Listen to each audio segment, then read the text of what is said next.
You're awfully cheery about a little stack of papers, Will. You could tell, huh? Yeah, you're grinning and caressing that paper the same way that someone might touch a woman's body. Is that the stuff those craftsmen gave you?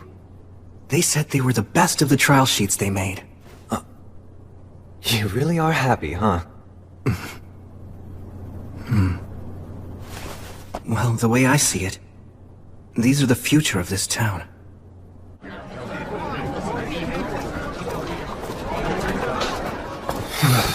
So cold. It's nearly the winter solstice. It's so busy here now. Yeah. 2 years ago, I left the city of the dead and followed the river north, until I found a deserted, half-sunken city.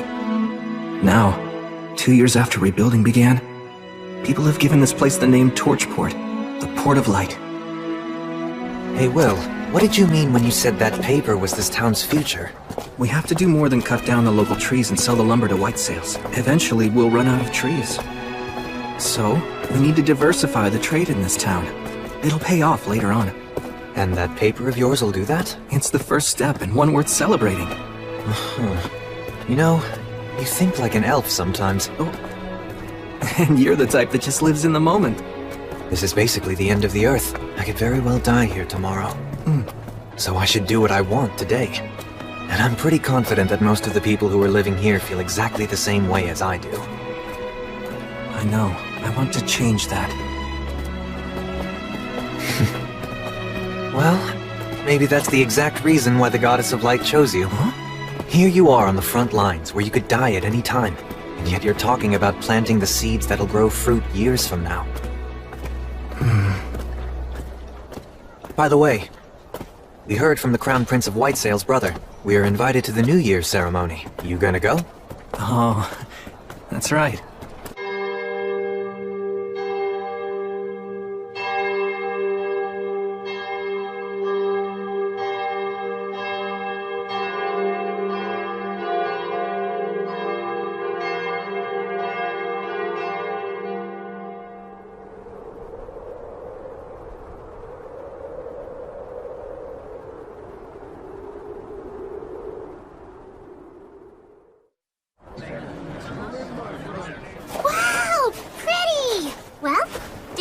Winter Solstice Festival? Yeah, it was fun. Although I'm worn out. All that going around, greeting important people with a smile. It isn't as easy as it looks, huh? Luckily, Menel put my outfit together. With that and the help that I got from Bishop Bagley, I managed to pull it off. I wish I got to see Menel in formal clothes. Actually, why didn't he come with you? No, I invited him. But he said, shut up, at least let me sleep in today. What about you? Make a little money? Of course! This is the Troubadour's most profitable time of the year!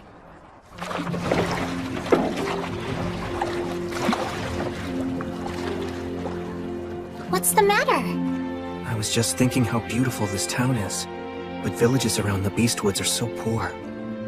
We have to work a whole lot harder. Will. Oh.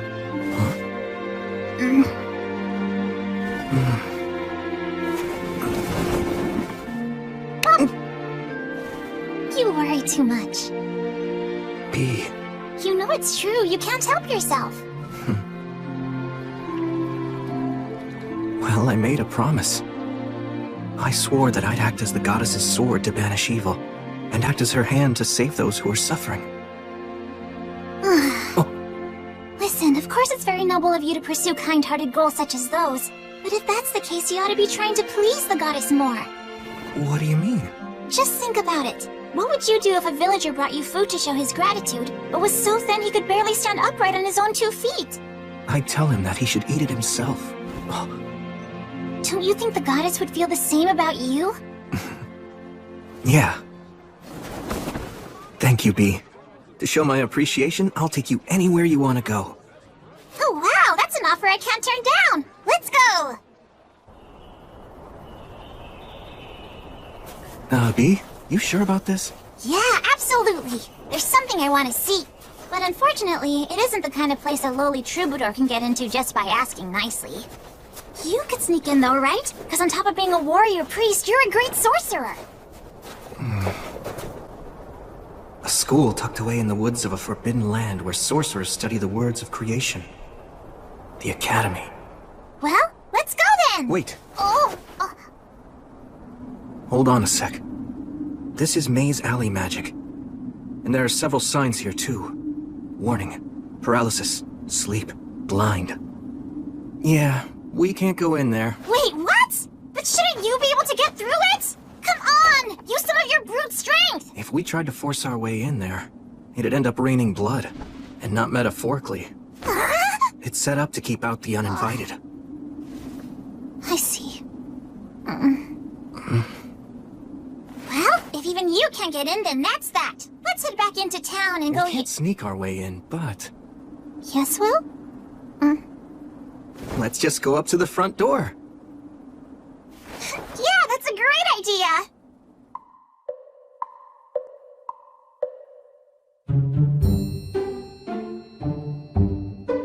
Huh? Do you remember how we got to this spot in the first place? I mean, I know in my head where we came from, but... It's okay. Just keep holding my hand.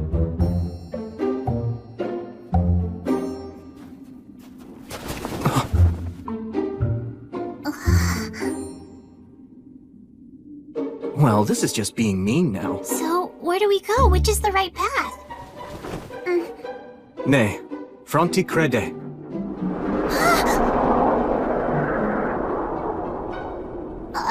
This is the right one. Either learn or leave. So, does that mean if you won't learn, you have to leave? Will, Huh? don't push it, okay? Even the wandering sage in his youth couldn't pass through this route. Or at least he wasn't able to make it all on his own. What? Gus couldn't? He was a child prodigy, but even so, he wasn't able to visit the academy without getting his master's help. That's how he found out how much he still had to learn. I see. So even Gus couldn't get through here when he was young. What is this? A curse? Looking at it makes me feel really uneasy. I can't sense any mana at work here. But doesn't that make it even more suspicious? Setting a trap in something that's obviously questionable is a classic move! You're right. There's a sign carved in it that makes you feel uneasy. Man, talk about super twisted. I could write a song about this alone!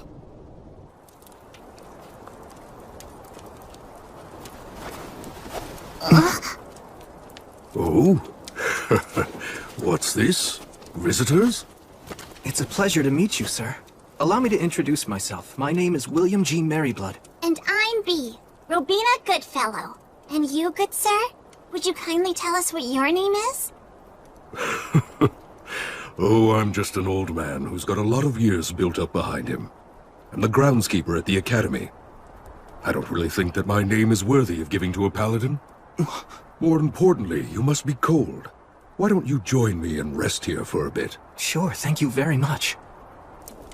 Tell us, kind groundskeeper. Do we still have far to go to get to the academy? That's your destination? Why exactly do you want to visit the academy, young lady? You don't appear to be a new student. There's something I want to see. Oh, is that so? Well, from what I understand, only sorcerers are allowed to enter the academy. It's a rule. We were hoping to ask if they might make an exception for us. We would only need a quick look. Well, I hope you're able to get permission. For now, toast and eat these. They'll warm you up. Wow, thanks so much! We're very grateful.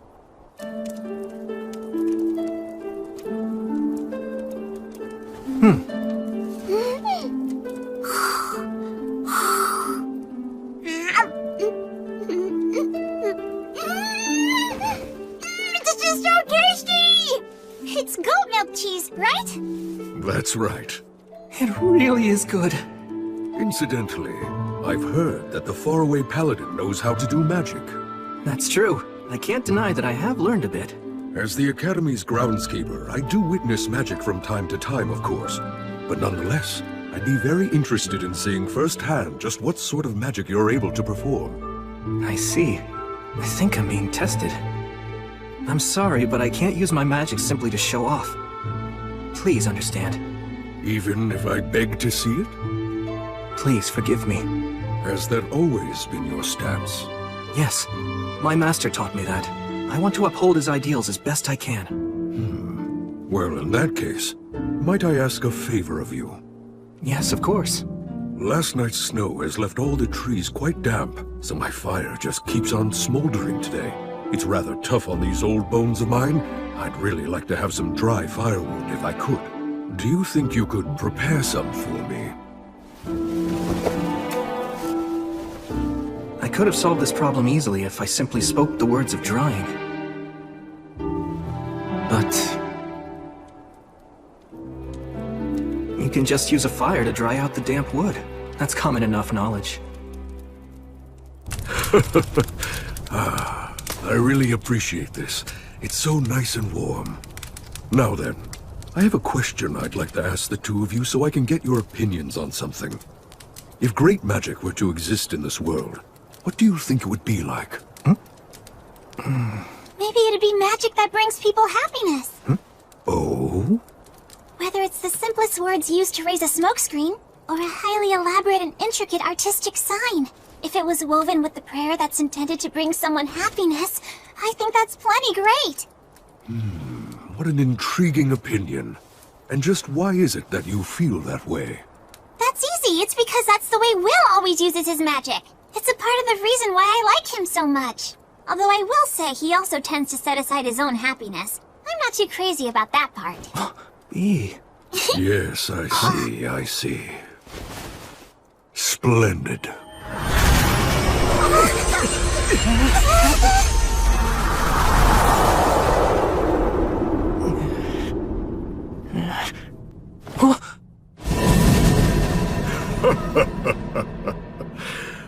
Allow me to properly introduce myself. My name is Hiram. I'm a professor at the Academy, and I'm also the Master of the Woods. And I serve as groundskeeper as well. Groundskeeper? I'll have to make a bit of a special exception, but I'll assume the responsibility and allow you to tour the Academy. Now then, young lady, what part of the Academy was it you wished to see exactly? Oh, well... Yes, I see. Of course. In that case, let's go.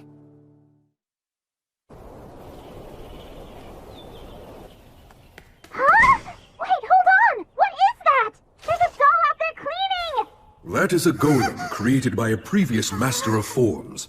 It's quite a handy thing to have. Incredible. It moves so gracefully. Even if the mana here is very stable, I can't imagine the amount of work that must have gone into it.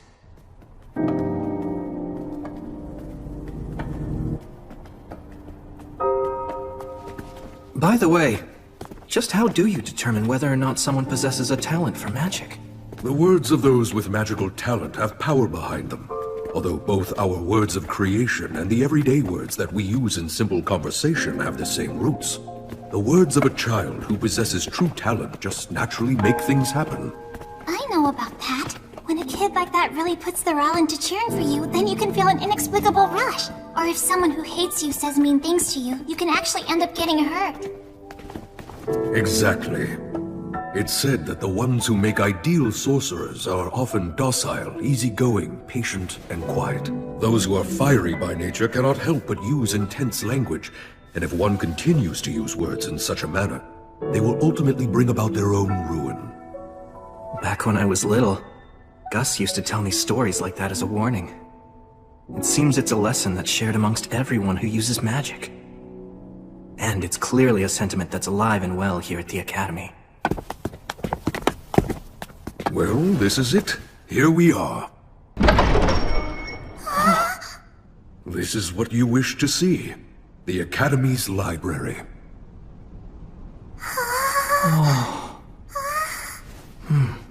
I personally authorize you to browse anywhere you might wish, except for the forbidden shelves downstairs. I know my request to come here was unorthodox, but thanks for allowing it. Very well then, I shall be waiting for you out in the courtyard. If you need anything, just call for me. So, you wanted to see these books? Yep. Are you surprised? A bit. I thought you wanted to see the Sorcerer's School so that you could use it as a reference in your songs. There's a book I'm hoping to find. You want some help? I think I'll just search on my own for a while. I asked you to bring me here and now you're just gonna be bored. Sorry about that. An introduction to the history of magic. I learned a lot from Gus, but I wonder what's changed over the past 200 years that he wasn't even aware of. Huh? B? I'll carry those. Thank you. Huh? A record of Academy graduates and a collection of local historical records?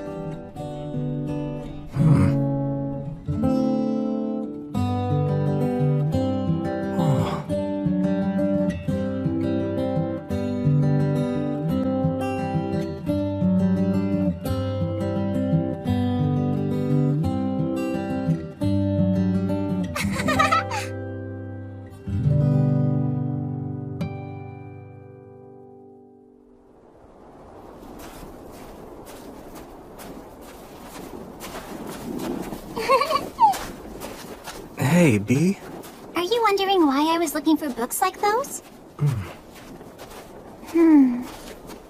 Back in the past, a long time before I ever became a troubadour, I traveled quite a bit with someone else. She was a lady with dirty blonde hair and eyes the same beautiful blue as the sea. We ended up together only by chance, but we got along pretty well. Later on, I came to learn that she was an amazing sorcerer. Apparently, she was traveling all over the place searching for lost signs in any ruins she could find. But she was so nice that she took on a lot of people's problems along the way. It wasn't like she was famous or anything. But in certain places, she was known as a hero. I was having fun, so I made all kinds of detours to stay with her. When it was time for us to go our separate ways, we waved at each other and said, "See you later." But then, she died not long after we parted. I heard she died fighting to protect the town from a group of specters.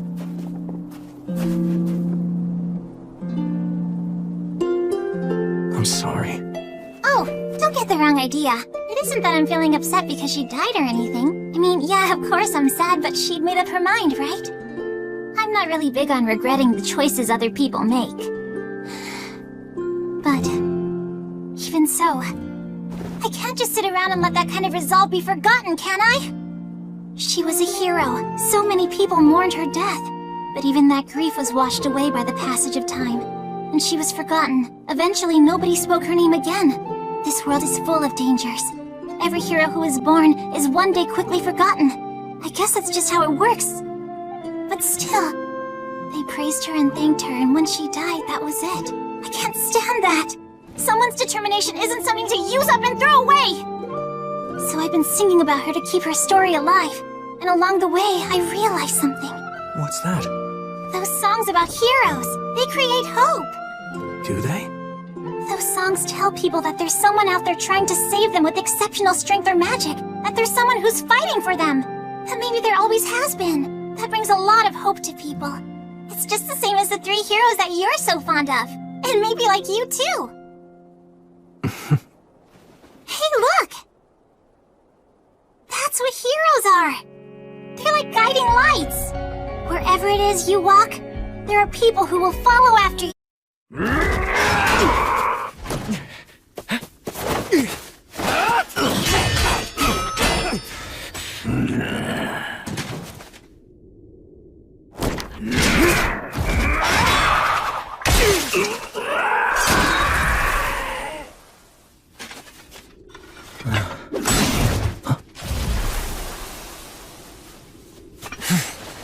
Got a new sword out of it.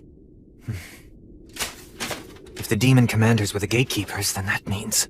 Yeah, it means the Lord of the Forest must be ahead.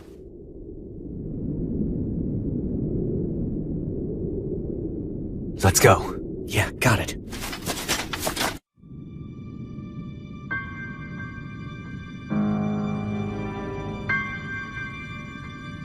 So is that big tree? Yeah, he's the ruler over this forest's winters, the Lord of Holly.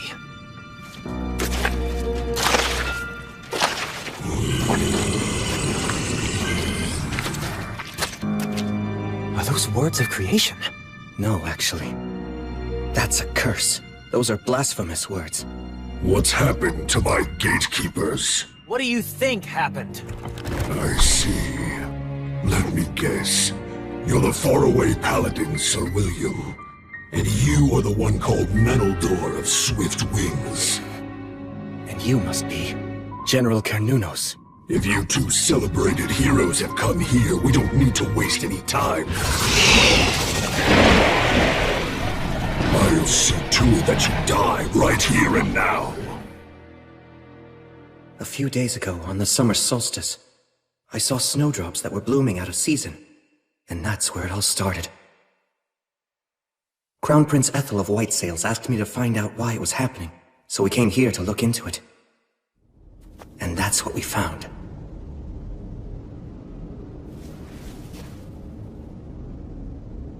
What in the world happened here? The forest.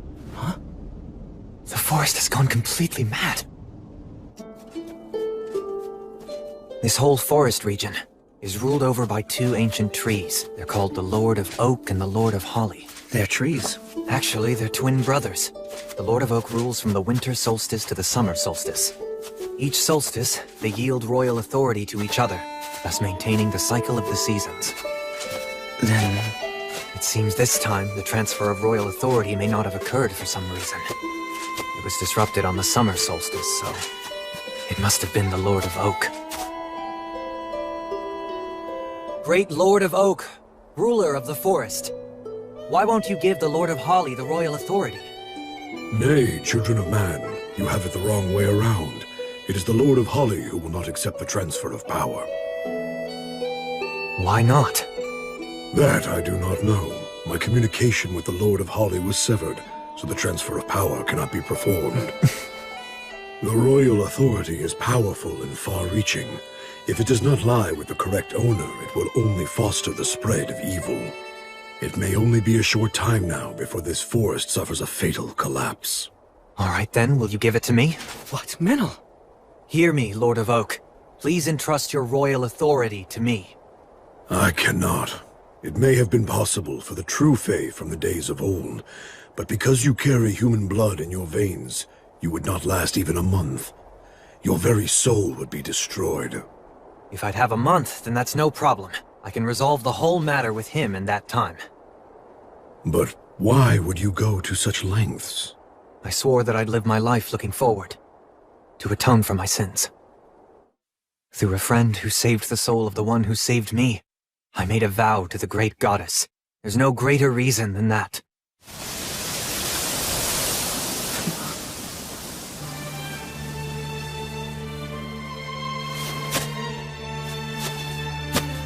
That path leads to a trial, a secret rite known only to this forest. I'm afraid that you, agent of the Goddess of Light, do not have the right to participate in it. Yes, I realize that. I'll wait, however long it takes. Rest assured, I'll be back soon. So don't you worry.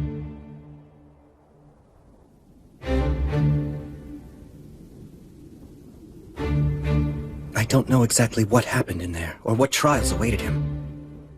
I'm not sure what hardships Menel experienced or what he overcame. But...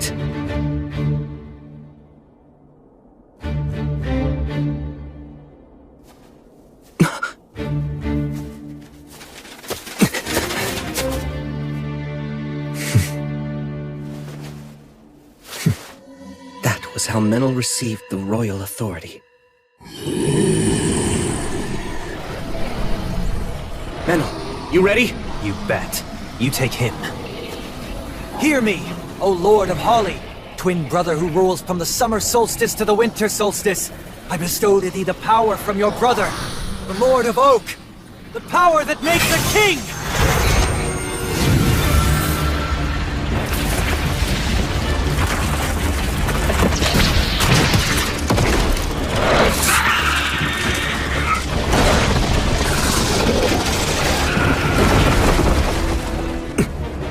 You're going to regret that. I can't believe that you have already won over the Lord of Oak! You're done. And now for the forest! Like Gracefields Light! By the goddess of the cycle of death and rebirth!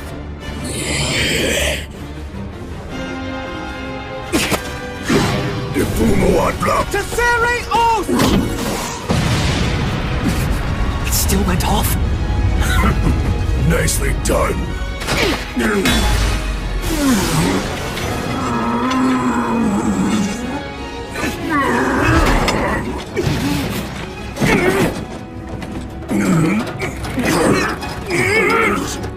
Are you really human?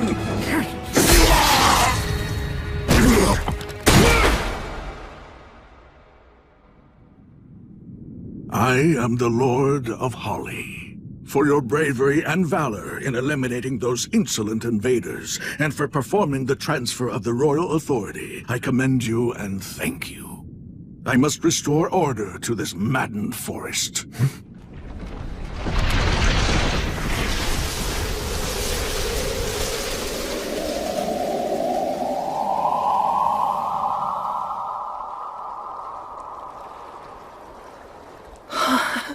He wields that insane amount of power as if he's just casually waving a hand.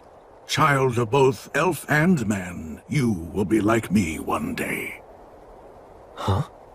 You forged a contract with my brother, the Lord of Oak, after all.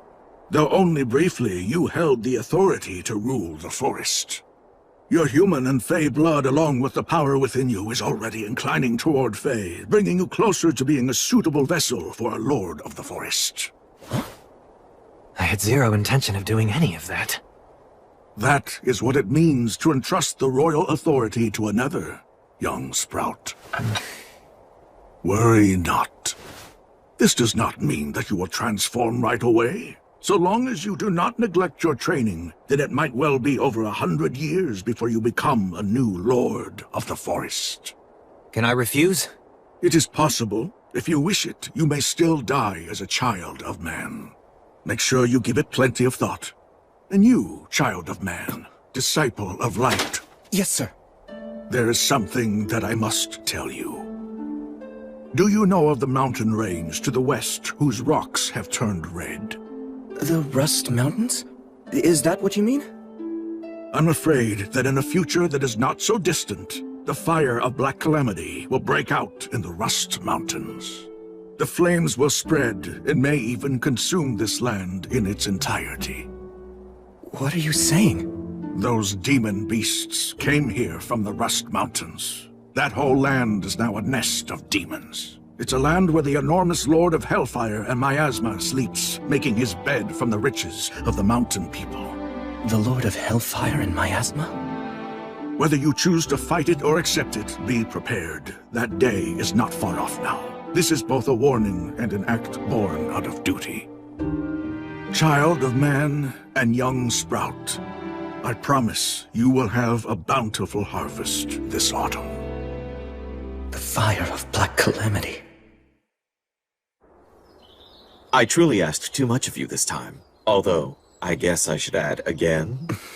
You got that right. You send us every damn time something happens. Well, keep in mind that the paladin here is a retainer of mine, after all. And if I send for Sir William, I get a fine hero like you along with him. It's really quite a bargain. I'm not some market stall bonus. Perhaps not, but you are the paladin's friend. Just as a person might fight for a friend, a knight fights for the people and also for his lord. Am I mistaken? Service, devotion, loyalty. That all sounds nice on the surface, but what's the reality? Overburdening someone breeds discontent. What if the next time you need them, they don't want to help? Yes, that is true. I wouldn't want the paladin to run away from me. So I have to make certain to compensate him very generously to ensure that he sticks around. Exactly. That's just the kind of attitude that you need. It's important. I'm sure that it makes him feel good about demonstrating his loyalty. I'll give you money and whatever goods you may want later on. Leave it to Menel. That aside, Sir William. Yes? What is it, sir? I have a big favor to ask of you. It's about Meneldor here. Would you agree to give him to me? What? He's a very talented fairy user as well as a masterful hunter.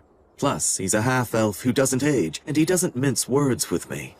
So, yes, I want him. I truly do.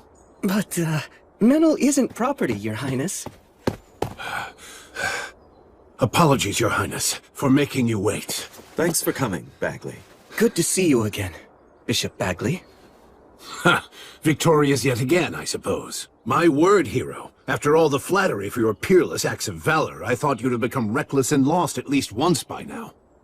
Moving on now. Why don't you give us your report on this incident, Will? The fire of Black Calamity will break out in the Rust Mountains. The flames will spread, and may even consume this land in its entirety. That's what the Lord of Holly warned us of earlier. I thought the matter of the demons and demon beasts had settled down. Now there's the fire of Black Calamity, and the Lord of Hellfire and Miasma. I have other concerns, too. There's also that story you told me about the Demon's High King sealed in the City of the Dead. It's simply one issue after another, isn't it? Honestly, never a dull moment here. Tell me, Hunter, this Lord of the Forest, exactly what sort of power does he possess? Can we actually put our trust in this prophecy of his? Call me by my name, old man. You're in no position to talk! Could you two please try to get along? With this insolent brat? Oh, please, spare me your jokes. Give me a break. I hate pompous oafs like him. But even so, he does make a fine business partner, doesn't he? Well, I do admit that he is quite talented. I wouldn't be sitting here with you otherwise.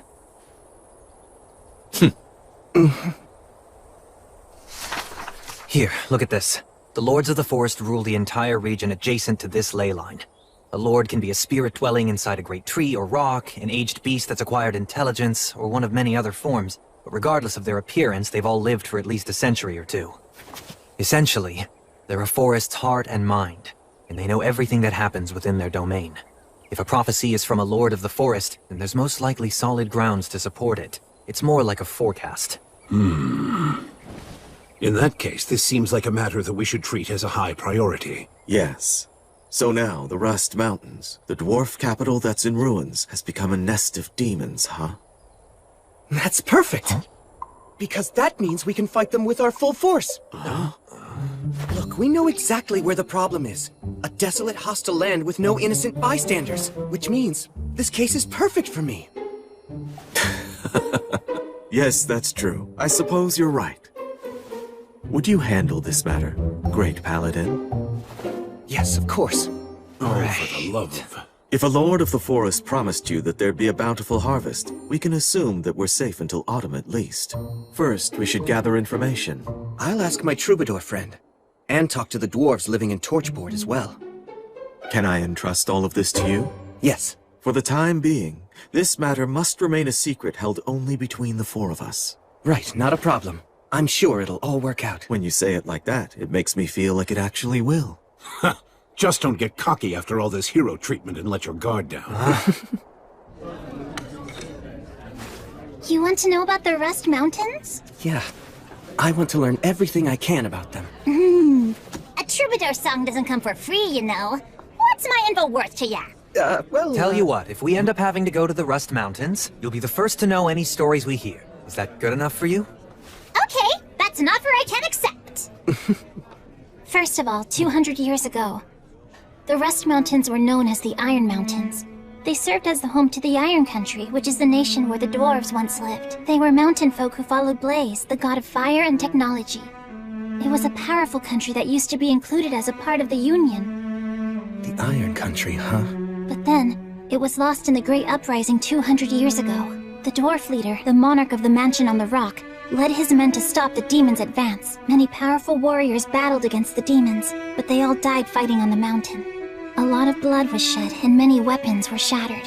And then the mountain became the demon's nest. Then at some point afterward, the area became known as the Rust Mountains. Was that because that's what happens when iron dies? The details have been lost. Not even the songs about the battle have survived. There isn't any real information about it. Why's that? Because all of the dwarf warriors and citizens were basically wiped out. And also, no one will mention the fate of any dwarf who fled the country. It was just too cruel to talk about. Half a year ago, I remember we took in a group of dwarf refugees over at Torchport. I'll never forget it. They had a look of utter exhaustion in their eyes. It made me realize that just one wrong step, and that easily could have been us instead. Manuel, you... Everybody knows what terrible things can befall people who are driven out of their homeland. That's why none of them want to talk about their home, or bring up anything about what happened in that final battle. I can understand that. Anyway, that's really everything I can tell you about it. I'm sorry. No, don't be. You've been really helpful. But you know, Will. Huh?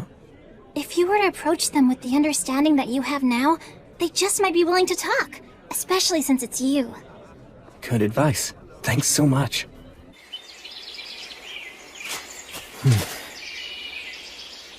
This way.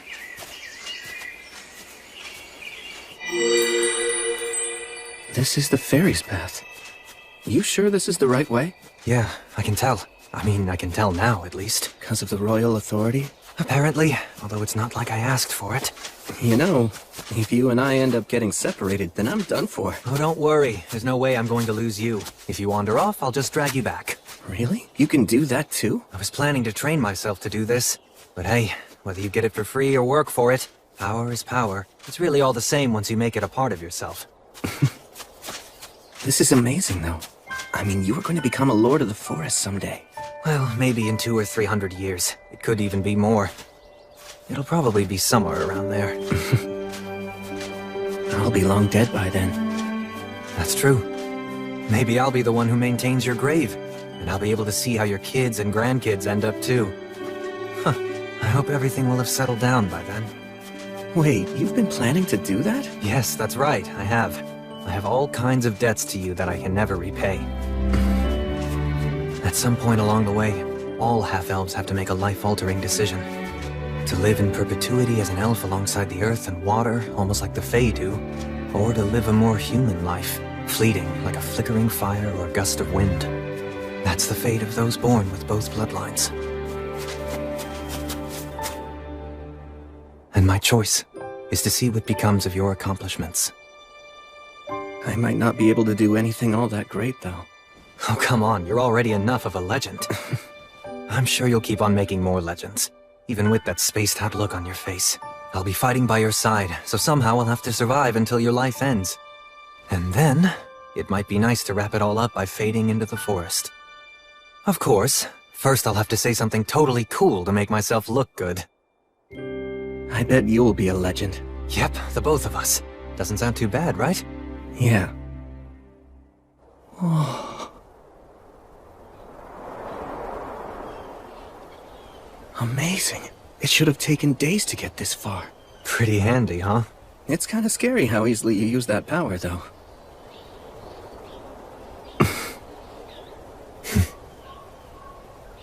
Well, we made it. We're back at our home in Tor. If you notice any... Huh? Hey, Will! Manel!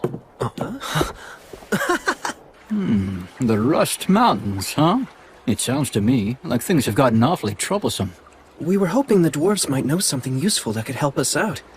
So, I know that some new immigrants have arrived recently. How are they doing?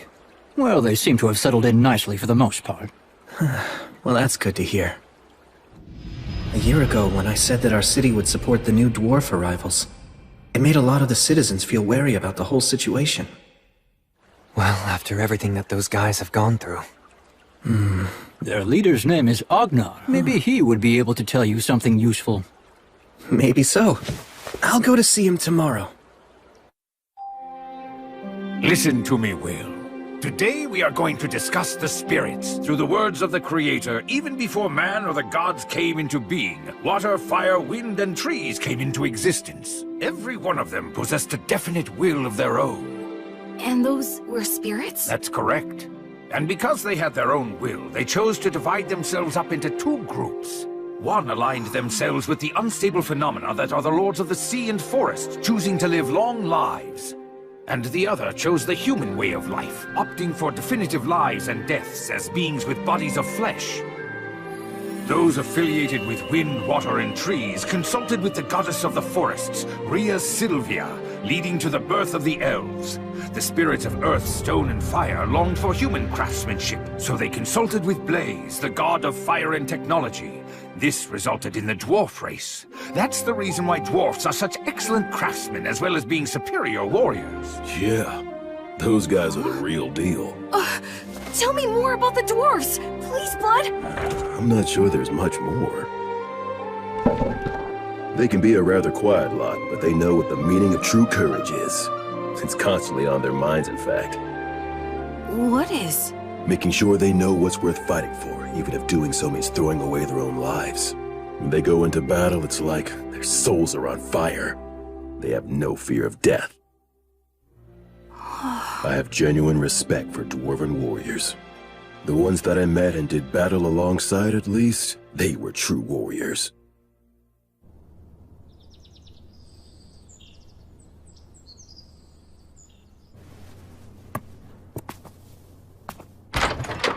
Hello there, good morning. Young master, good morning. I'm heading out soon to do some training.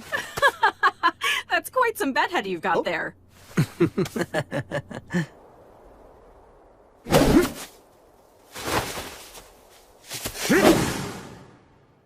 As usual.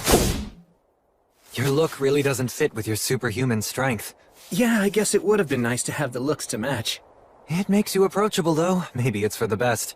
They say people seek in others what they don't have themselves. Menel, stay here a second. Sure.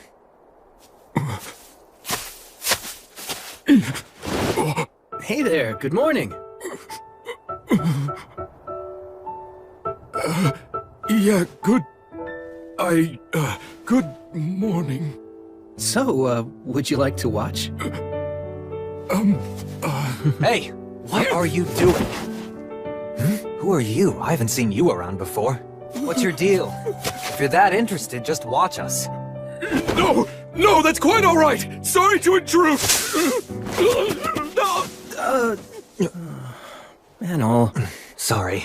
Guess I came on a bit too strong. Sure did. I don't know if he was interested in watching our training or just seeing the paladin everyone talks about. The training, I'd imagine, since the dwarves are a warrior race. He didn't seem like much of a warrior. You think so?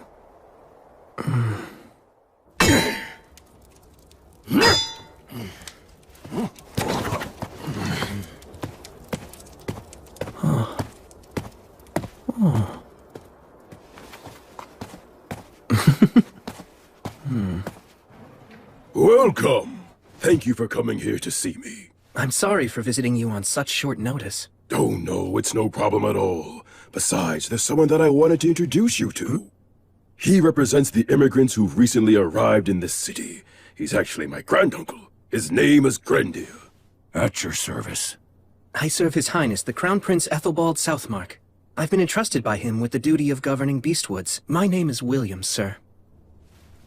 So you and your people, why did you come here? We came to die. Pardon me. Uncle Grendir, you're only going to upset him by speaking so frankly. We haven't much longer left in this world. Our only wish now is to die with our eyes on our homeland. Uncle Grendir is one of the last survivors from the mountains to the west. Oh, from the Iron Mountains. I gaze at those mountains from this great distance, dreaming of the day when we can reclaim them, and hoping such a thing is even possible. I know that I'd be able to die happy if that dream would only come to pass. While I realize that this may cause you some inconvenience, I would be willing to do any kind of work if you could just allow me to stay in some little corner of the city that... Please just rest at ease. I'll do everything that I can. I promise that I'll protect all of you from injustice. Thank you. Thank you so much.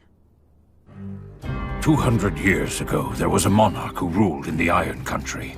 Short and frail, he wasn't very proficient in the martial arts and preferred to spend his time writing. His name was Arvanger, the last king of the Iron Country. He presided over an age of peace. The land was blessed with prosperity and well-being. But then, a storm came. From the depths of the abyss came an invasion of demons that was led by the High King of the Eternals. When the fires of war encroached upon the Iron Country, an emissary from the demons appeared. It demanded that our people agree to follow the High King. Today's our last day to respond to their demand. If the only difference is who sells us weapons, does it really even matter? Those demons can't be trusted! We must fight them to the death! But if we're dragged into war, our children will die! What are we to do? I will make the decision.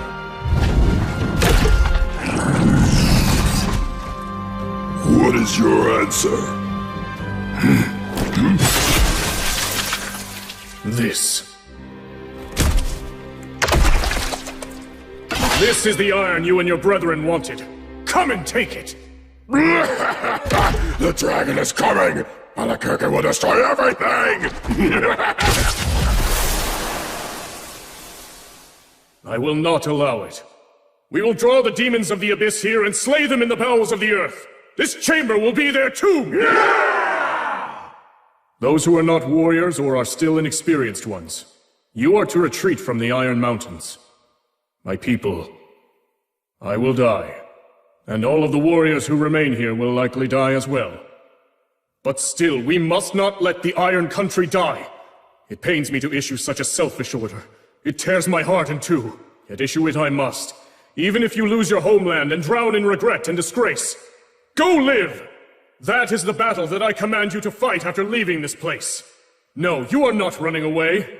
You are simply being sent to a different battlefield. Your king and his warriors will protect our name and our pride. We'll die in the mountains where our ancestors sleep. All of you must abandon your pride and stake everything on living. Do not let the flames in our kilns die. Go live! Live and keep fighting that battle until we may reclaim our land. That is my final order. That tale is the legend of the Iron Mountains handed down to us. I wasn't even born at the time when that terrible atrocity occurred. At the time, we'd only recently become royal guards. We didn't even get to fight. The only thing that we could do was obey orders. And we left amid the bitter cold and the treacherous path. My child, my joyful child, who was always smiling, encouraged us all to keep going. But even they could not smile any longer, and they passed away. I can no longer even remember how many died. Yet somehow I survived.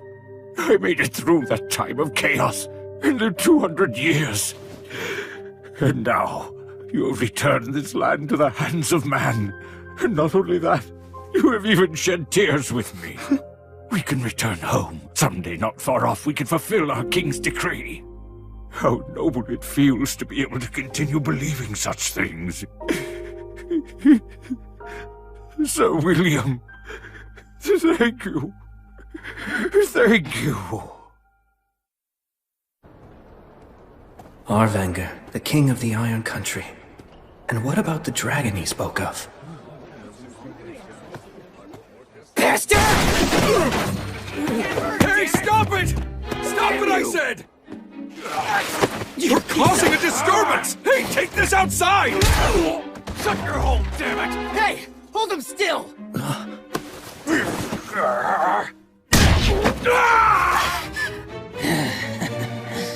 That's enough. Huh? Shut up! What the hell? I won't let you take this any further. You two have just had a bit too much to drink, right? Sorry for the disturbance! Take this and spare us!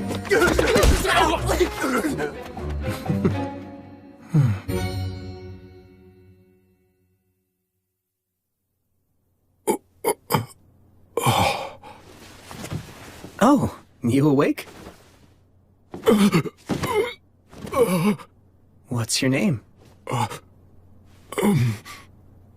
Rue. Oh, it's Rue, huh? Let me introduce myself. My name's William. It's a pleasure.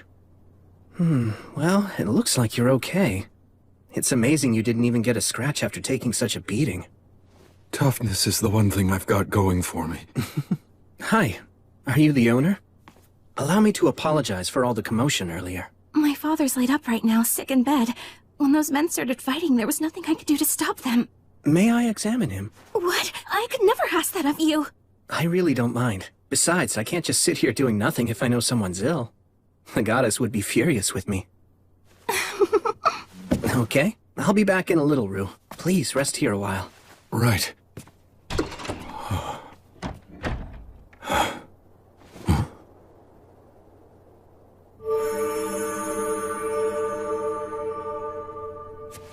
Okay, you ought to be just fine now.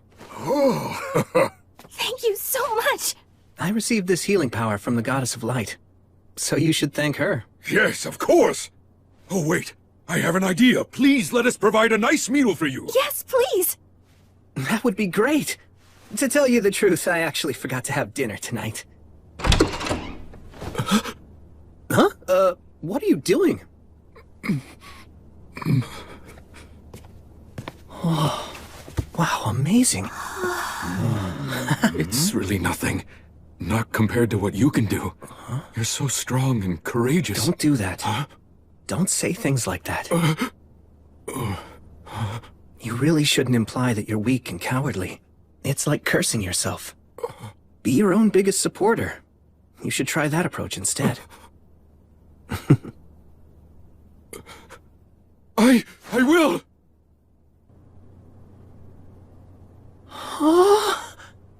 Enjoy it before it gets cold. Thank you very much. Earth Mother Mater, and all of the virtuous gods, as we now partake of this meal, we give thanks for your grace. Please bless the food before us. Now then, cheers. Yes, cheers.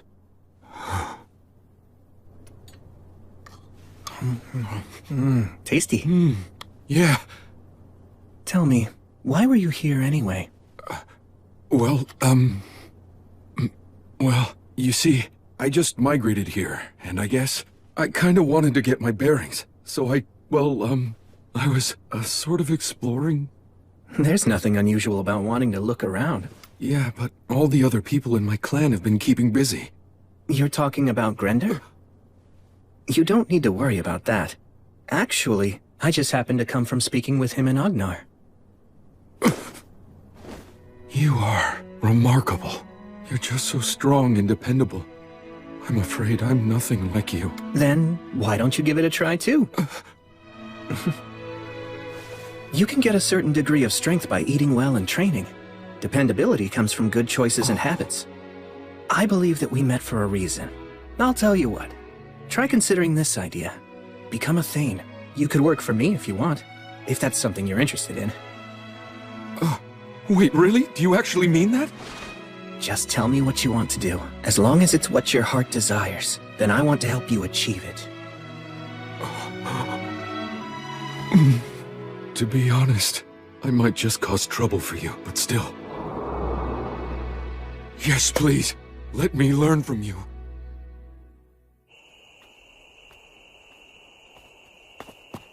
Huh?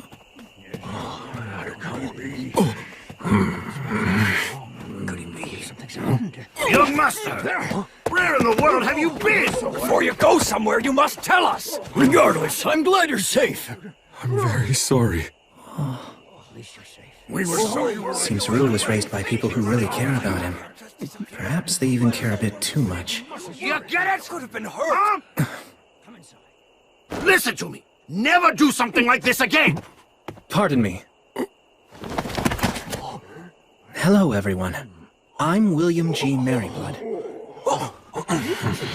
I must apologize. Rue and I met by chance and we got to talking.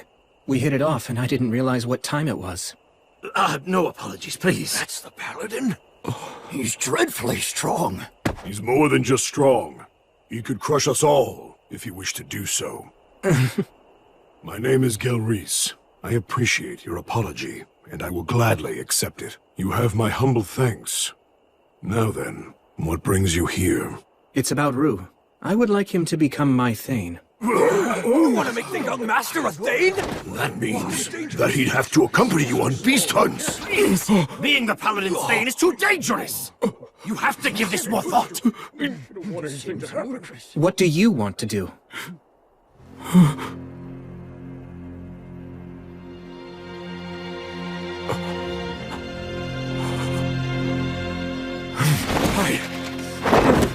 What I want is to learn from him! To learn what a warrior is! To find out what courage is! To discover it with my own two hands! If I never confront danger, or never even take a single step on my own, what can I ever know about being a warrior? What can I really know about having true courage? It's simple. I want to be someone I'm not ashamed of. For our ancestors! If I know nothing of battle, or of courage, or of conducting myself nobly, can I call myself a dwarf? It's final! I've no intention of ever reversing my decision!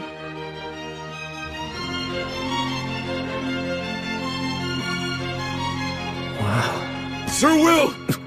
I beg of you, accept me as your Thane right here and now!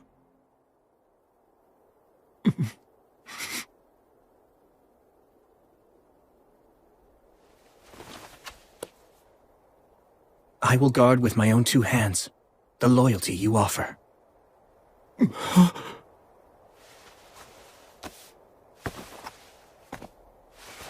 As you just heard, Rue's given me his oath as a Thane. And so, as the knight that he now serves, I will gladly listen to what you have to say. Our young master will be the faraway paladin's Thane. So be it. You're agreeing to this? He's never asked for selfish favors. He's always respected the predicament we have lived in. And as he just said, this is what he wants. All right. I will explain the situation to Grendir, young master. Thanks so much. But still, know this. From this day on, you can consider yourself to be like a dead man to me. But why? Since you've entrusted your loyalty to a great warrior, you must never value your life above his. Serve him faithfully, prepared to die for him without hesitation if it ever becomes necessary. You understand?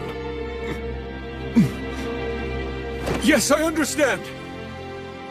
Grendir and I will check in later to see how things are going. Take good care of our young master. Of course, I most certainly will.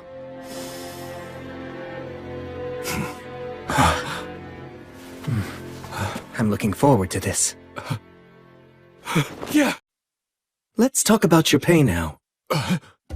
There's a lot involved in being a Thane, but I'll provide your equipment, and I'll pay you. Oh, I'm just happy merely to be serving you. That's not enough. I had someone tell me many, many times about how important money was. Right. If I don't compensate you fairly, it'll look bad. Some may say I don't value your work or loyalty. Granted, it may be in bad taste to put a price on everything, but money is almost always the clearest indicator of value. You're so mature for your age.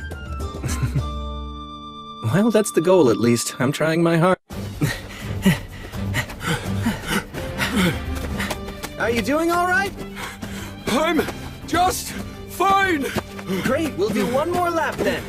Okay!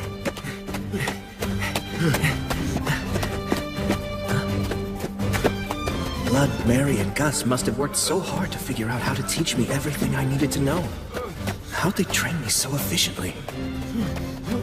Last lap, full speed! All right!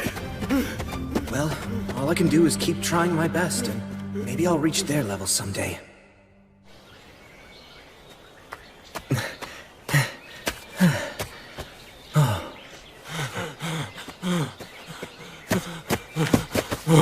Good hustle. Do some light walking to catch your breath, and then we'll start strength training. Right. Strong muscles are the most essential foundation of combat. My master said you can solve most problems with brute force, and you need muscles for that. I see.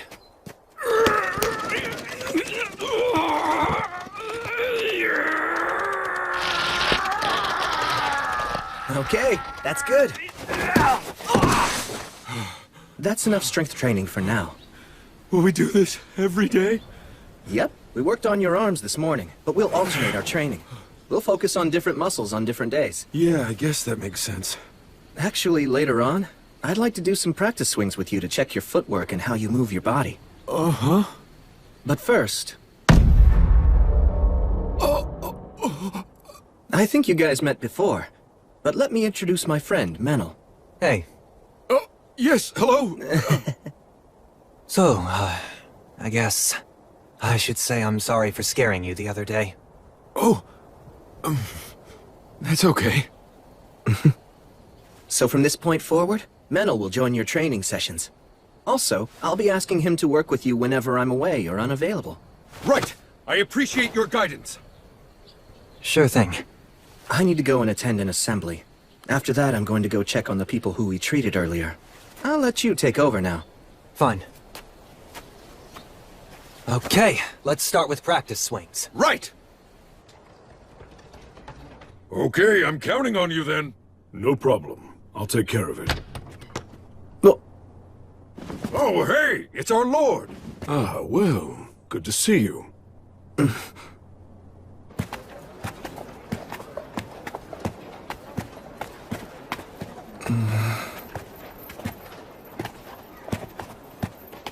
So, Gelreese, what were you doing at the tavern? They'd received a booking for a big celebration that's scheduled to happen 10 days from now, and they asked me to supply the meat for all the guests. Oh, so you hunt for a living, do you? No, actually, I work as a mercenary. But thanks to that, I have some experience in handling crossbows and traps. So hunting is just like a side job? Something like that.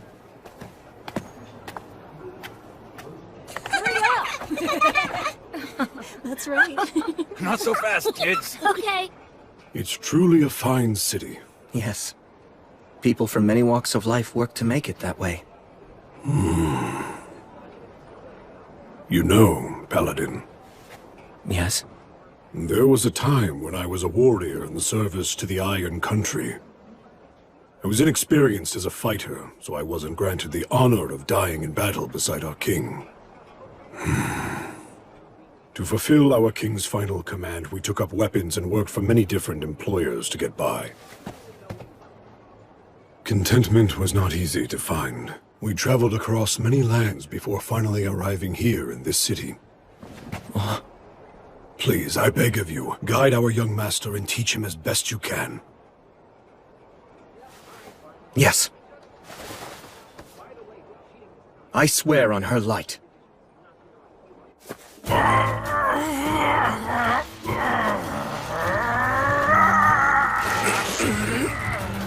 Tell me, is this your full strength room? Surely you've got more in you than this! This is your best! We're done. I'm afraid you've lost. Getting used to pain is just another part of training. How did you do that incredible move? You mean that last one? Hey there, Menel. Come over here. As your test subject? He'll understand it easier if he can watch it. I'm sorry to trouble you. Damn it. Alright, fine. But you'd better make it a clean throw, you hear me? Hold on. This should get Bishop Bagley to start an investigation. The fire of Black Calamity will break out in the Rust Mountains. The dragon is coming! Albuquerque will destroy everything! You give me no choice. Although I detest this dragon's power, I must use it! Tough scales. And an enormous body. The inborn ability to use words of creation. The dragon Valakirka. The dragon's power is second only to the gods. Back when I fought what was the mere echo of a god, I was nearly killed at one point. Things were bad enough with just an echo. And now, an echo and a dragon. I don't like this. It scares me. Don't lose your nerve! Huh? Come on! Again! I'm wearing armor, so why would you hesitate to attack? Good grief, I think you might even be more naive than Will. So what's the matter? You giving up already? You gonna run home with your tail between your legs? No, I'm not done!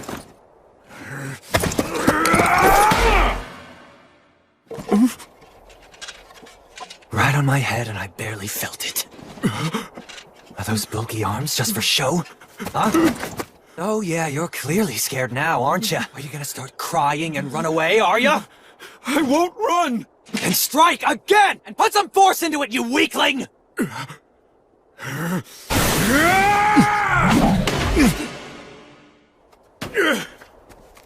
Always reliable, that Menel.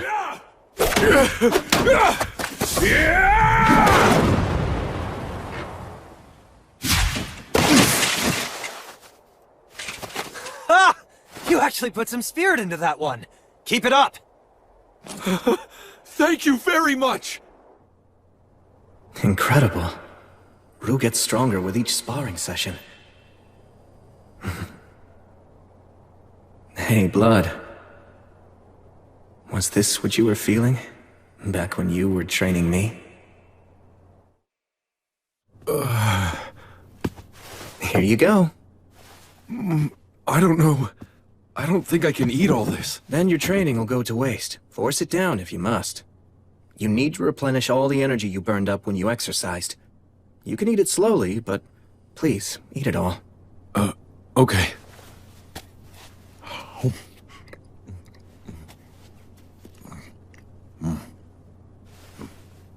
So, I just wanted to say thank you once again. For what? Well, first of all, for allowing me to become your Thane, and second, for the training you're giving me. You even pay me and provide me with food, and for all of that, I'm extremely grateful. Are you aware of my background? Well, I have some idea, I guess. You see, I was actually born of noble blood within my clan. My parents died of an illness while I was young, so the other people in my clan shielded me from hardship. Well, that much is apparent. But I started wondering if that was the right way for me to live. I bear responsibility for my clan. Should I be so weak and so cowardly? Then one day, I heard a song that was about you. I couldn't stop thinking about it. I couldn't stop wishing I could be like you. Getting to serve you now is like a dream come true. I'm so glad to learn from you. To be able to understand what it means to be a warrior and what courage truly is. Thank you. I'll do everything in my power to be a worthy master to you. I swear it. But I'm not so sure I can teach you what courage is. What? I mean, the truth is, I don't actually have much courage. What? Even though you faced a wyvern and a chimera? Rue, if you face opponents you know you can defeat, is that really courageous? You knew that you could defeat them? To be frank about my combat strength, I'm far more powerful than a wyvern or a chimera. I can kill them by just using my fighting techniques. Wyverns and chimeras, none of them frighten me.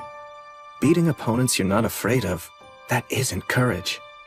Well then, what do you think courage is exactly? You know, I'd really like to know the answer to that myself. What would I do? How would I face an opponent who I don't really think I could ever defeat?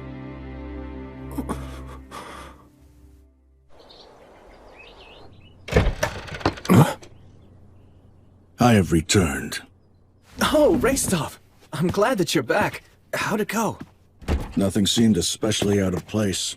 Should I go see Anna and report my findings to her as usual? Yes, please. Thanks, Raistov. I'd heard you'd taken on a new Thane.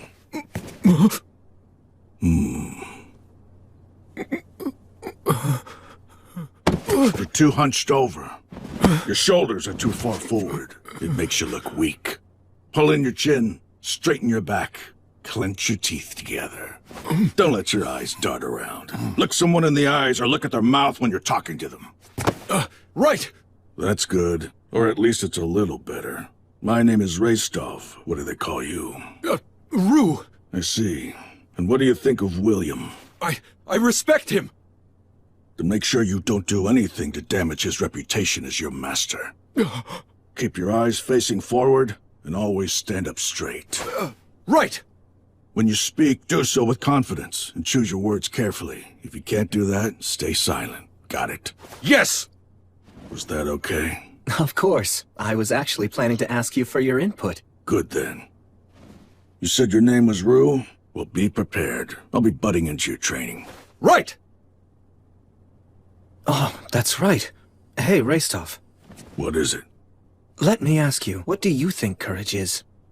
I don't know what's been going through your head, but as long as you keep thinking like that, you'll never know. I guess you're right. I kept an eye on the Rust Mountains for a while, but throughout the summer and fall, they were as peaceful as could be. Just as the Lord of Holly promised, the forest was plentiful, which made everyone happy. When the time was right, the city even held a festival for the wheat harvest. The third winter that I'd spend in Torchboard was drawing ever closer.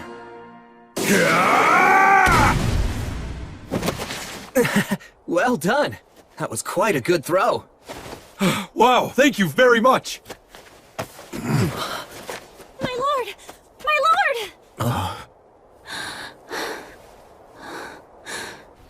Sightings of undead were reported. Sorry it happened again. It's fine. If undead are involved, then I need to make it a top priority. So what should we do this time? Good question. Oh, Rue, I need to go handle this matter. It's very important. Will you come too? Really? Of course! It would be an honor to go with you!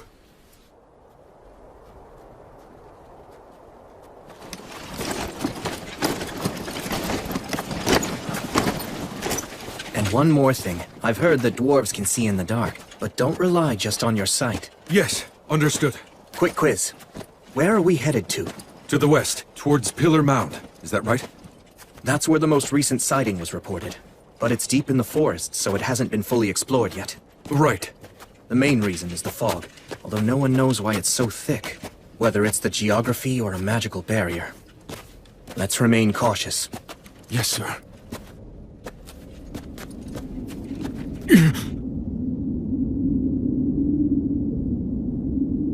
It's, quite eerie, isn't it? But still, magnificent.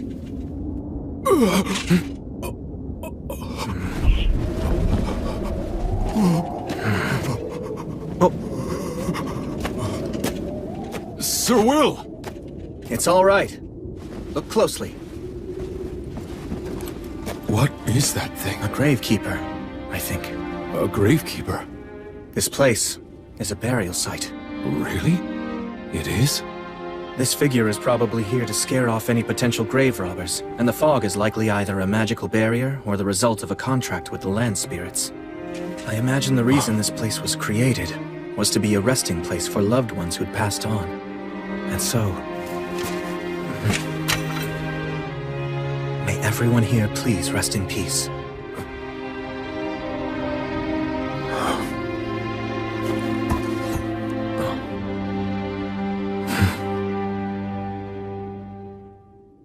So, if the undead were spotted here, where'd they go? Considering this is a burial site, I'm beginning to think chances are that someone was merely seeing things. But I'd imagine that the undead are more likely to show up at burial sites. Why's that? They all received proper burials. Huh? Those who've been killed and then hidden, or bodies left out in the open are the ones who tend to receive the god of the undead's blessing. I guess in a way, even the god of the undead is kind. The god of the undead can be kind? Yes, that's right. In a terrible way. But, sir, what exactly do you mean by that? Stagnate, the god of the undead, simply cannot bear to see people die miserable, hopeless deaths. Thanks to that, when facing a tragic death, all dying creatures are granted the right to overturn it.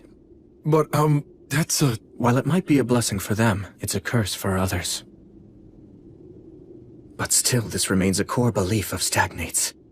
That no one should ever have to die in misery. And if they do, they can overturn their death with the radiance of their soul. Sir Will, you, seem to know quite a lot about all this, don't you? To meet a real echo of Stagnate, surely you've never really encountered one of those before, right? Perhaps what you encountered was a herald instead. Sir, why won't you look at me? Well, I mean, how do I put this? Please don't laugh right now! It seems like someone was just seeing things. So then our search was all in vain? Is that? Rue, over here. Does this lead to the interior of the mound? Let's go look.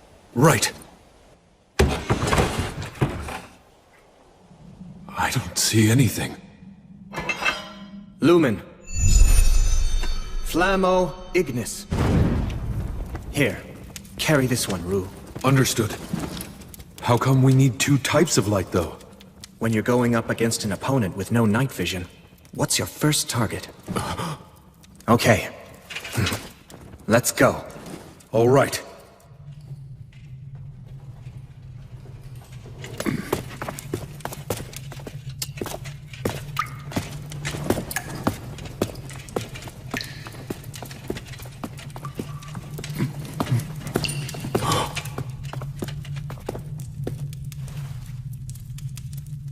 Does this lead to the innermost chamber, then?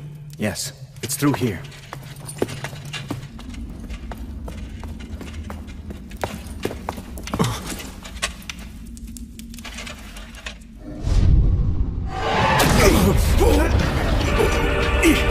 No! This is...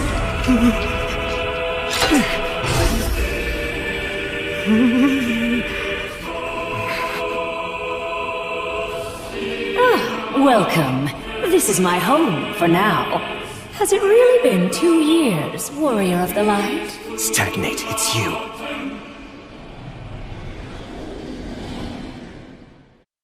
Warrior of the Light. Has it really been 2 years? It's you, Stagnate. The god of the undead? Defense isn't an option here. So we have Now to... hold on just a minute. If you two intend to fight me, you will win. The form that you see here today isn't an echo after all. A herald. Very astute. The last time we faced, you gave me an utter thrashing. Thanks to that, it's unlikely I'll be able to send an echo to this world for quite some time, no matter how hard I try. Heralds. Messengers of the gods that convey their will.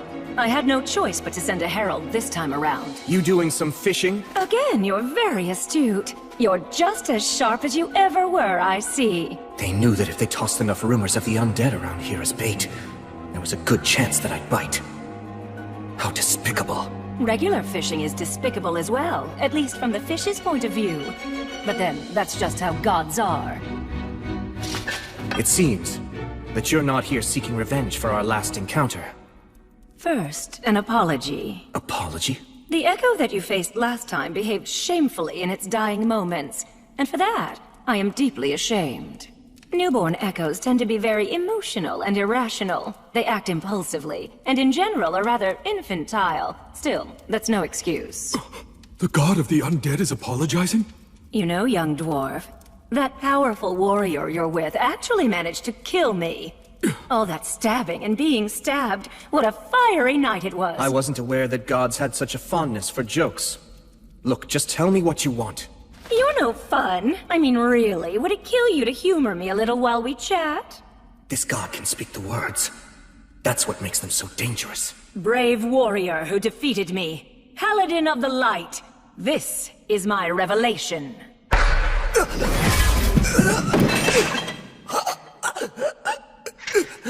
Sir Will!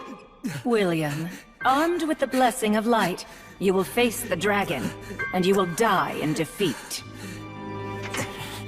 If you don't wish to die in vain, don't fight the god's sickle. Don't face the evil dragon Valakirka. If you don't believe that what I'm saying is true, then feel free to ask the goddess Gracefield. But why? Why tell me all this? Because you've already proven that you have what it takes to be a true hero. I have a sincere love for humans, but I'm especially partial to heroes. I find that the radiance of their souls possesses a rare and true beauty. That's why I wish undeath and eternity for them. I simply cannot bear to see their souls dragged down by the fools of this world and lose their radiance to bitterness and regret. And I'd hate to see you killed by the likes of a vulgar beast such as Valakirka. Vulgar beast? During the Age of Myth, back when I was still on the side of good, I met him once. The evil dragon Valakirka, known as the God's Sickle. He fought not for any particular beliefs, but merely for the sake of victory and plunder. I'm surprised that the virtuous gods would be willing to employ him. If a mercenary isn't on your side, then he will end up on the side of your enemy. Soon after that, I betrayed the virtuous gods for the sake of my own beliefs. Many remarkable battles were fought, and several of the old gods ended up leaving this world. It's the same myth that Gus told me. But he was different. You mean... the dragon is actually a remnant from back in the Age of the Gods? Correct. And he's remained a mercenary ever since then. And that includes during the Great Uprising led by the demons from the Abyss. The Great Cataclysm 200 years ago. And the end of the Union Age. He was hired by the demon army. Brought about the fall of the Rust Mountains and then fell asleep. See, his wounds from the battle were too severe. Wait, hold on just a moment! His wounds from the battle, you say? My ancestors. Ah, of course. You are a descendant of the mountain people? I am! Well, perhaps there really is such a thing as fate after all. All right. Then for you, descendant of the Iron Country, I, Stagnate, the god of the undead, shall reveal the truth. I'm sure you've heard of Arvinger, the king of the Iron Mountains. He was also a true hero. Be proud. Kaldon, the famed sword handed down through generations, took an eye from the evil dragon who survived from the Age of the Gods. Wait, is that true? It was exhilarating. He was truly a great hero. I'm so glad. I'm so glad. I wouldn't have expected such kindness from an evil god. But this is a god who distorts the rules of life and death, and brings about disaster because their emotions drive them. William, in time, you may very well surpass even Arvinger's great achievements and succeed in slaying Valakirka. But now is not that time, I'm afraid.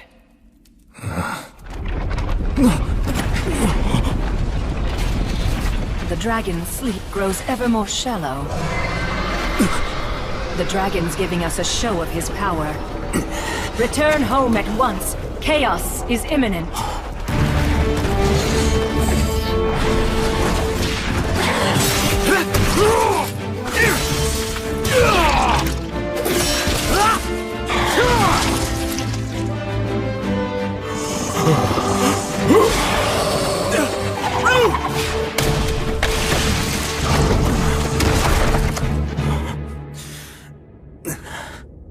This is the cry of the dragon.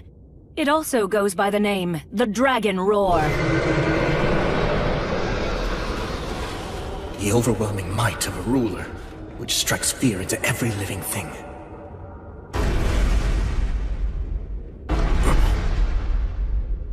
Something troublesome's coming this way. Even you will likely struggle some with this foe.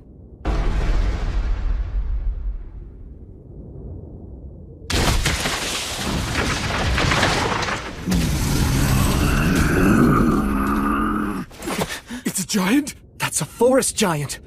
They're normally a mild-mannered race! He's been hit by the Dragon Roar. He's not in his right mind. What now? Will you kill him? Of course not. You can solve most any problem with just brute force, but that isn't the only way to solve things. So will!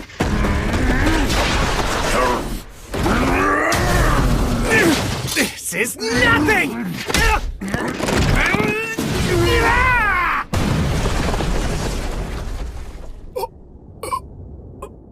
He just... Through a giant. Yes. Shine the light of reason upon the fog of confusion. I'm awfully sorry about my behavior just now. Can you make it home? I think so. Oguni Zoiku, e sokse uraka. Uhusama. Otenum, Roshiatagaro. Let's see. Nogarado, Reo Yanaba, O Sedo. Yeah, it really is scary, but Oko Wendabum wentem ben rekurana. Onawushum, Nizimanim ho shabe oko pascha. Oh. I am Gungar of the Jotun. Ogiho ye soyo William, no ho ne ruhuso.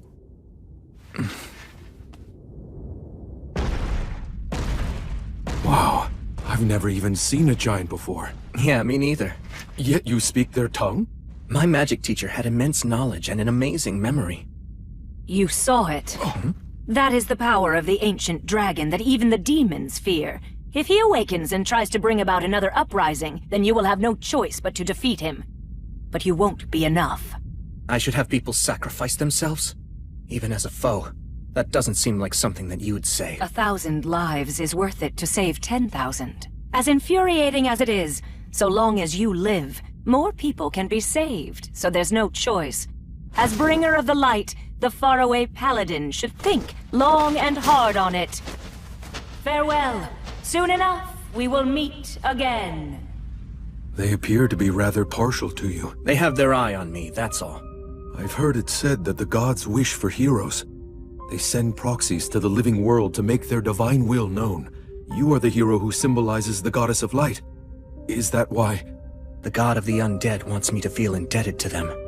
Well, knowing that, what are you planning to do now, Sir Will? Good question. I wonder what I should do. The effects of the Dragon Roar caused a great amount of damage throughout Beastwoods. In order to take in people who lost their homes, to treat the injured, and to subjugate the demons now running rampant, I sent adventurers out across the land. If the dragon were to awaken and happen to fly this way, it would most likely destroy not only Torchport, but Whitesails as well. There's no doubt about it. The evil dragon is accompanied by high-ranking demons. I sincerely doubt that you can defeat them on your own. Of course. There's nothing shameful about running away. I'm sure you wrote that under the assumption that I'd be the one going. That right, Bishop?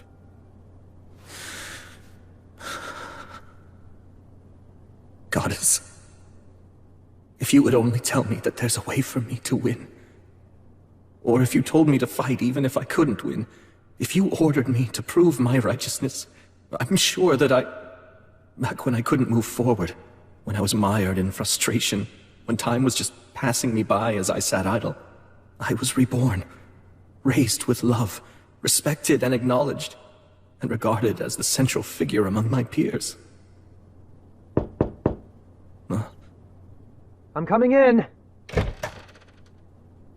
Wrestling with yourself again, huh? Yeah. So that's why you didn't notice. Take a look outside. We've got a bit of trouble. Huh? Tell us what you plan to do, Paladin! Are you going to attempt to slay the dragon? What's the point of this? Why are you asking that? We dwarfs bear the blame for not slaying the dragon! If you intend to try to slay it, then allow us to come along with you! That's enough! Please, just stop it! The dragon's a dangerous foe! The Paladin's trying to come up with a plan! Listen, I don't know what orders he's given you, but don't butt in! Stop trying to buy him more time! He hasn't ordered me to do anything! I'm just telling all of you not to panic! You dare accuse us? Look, even if all of us banded together, we couldn't even make a mark on the dragon! I'm going in there! I'm telling you to stop! Face it. At this point, all of you are even too old to defeat me! I just don't want to see any of you die in vain! Young master. Grendir. You have truly grown into a fine young man. Although, that very achievement is also the exact reason why all of us wish to die. We had wanted to fight by our king's side, and were ready to die with him. But we were denied that. We forsook our pride. Since then, we've wandered miserable for a terrible 200 years. It seemed that we had done more than enough suffering. That is what we believed. And yet now, after all that time, we've learned that that loathsome dragon still lives! What's wrong with our wish? Why shouldn't we long to continue that fight and die as we should? Just let me through! I'll ask the Paladin what he intends! No, you won't! You hear me, Grendir?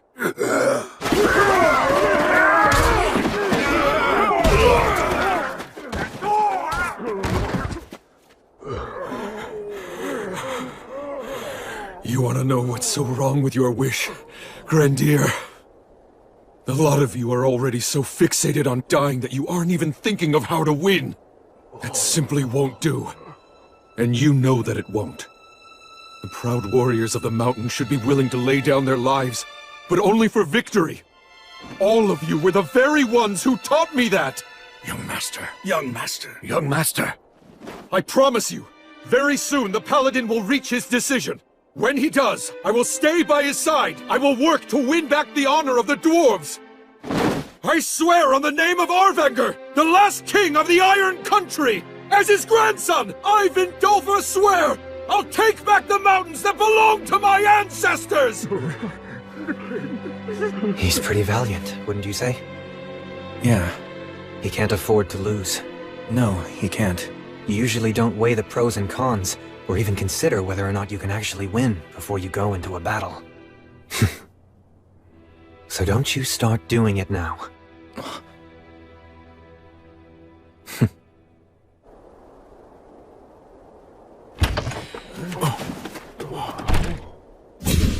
I will slay the dragon! I've made up my mind, that's what I'll do. Rue, Vindalfer, I commend your vow to reclaim your ancestors' mountains. Will you come with me? I had hoped you'd ask me that. I had faith that you would. With pleasure. Are you sure you want to say yes so quickly? There you go asking that, when I know you have every intention of following him yourself. Hey, guess you've grown a spine. But we're up against a dragon.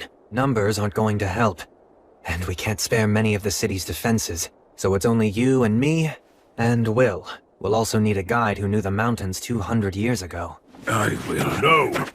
I will go. This is no job for one who wants to die. Besides, you have a standing commitment to keep our people united. I shall act as your guide. Thank you, Gelreese. I appreciate it. Count me in, too. Rastov! I came over here to see just what this big crowd was all about. It seems you're as sharp as ever. So that makes us 5 men picking a fight with demons and an evil dragon. Do we stand any chance? I doubt it. There isn't a surefire method for killing a dragon. We're at a disadvantage. Are you still willing to come along with me? Yes! That is right where glory and honor lie. That's what a warrior's true worth is. I'm already used to having to go along with your crazy ideas. Then let's go slay a dragon and take back the mountains!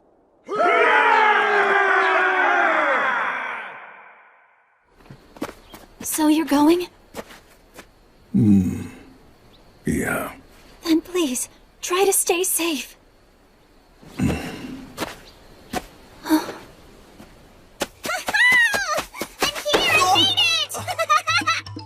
Bee! You're going to slay a dragon, right? Yeah. Well, then I get to write a song about it just like I promised I would, right? Yes, of course!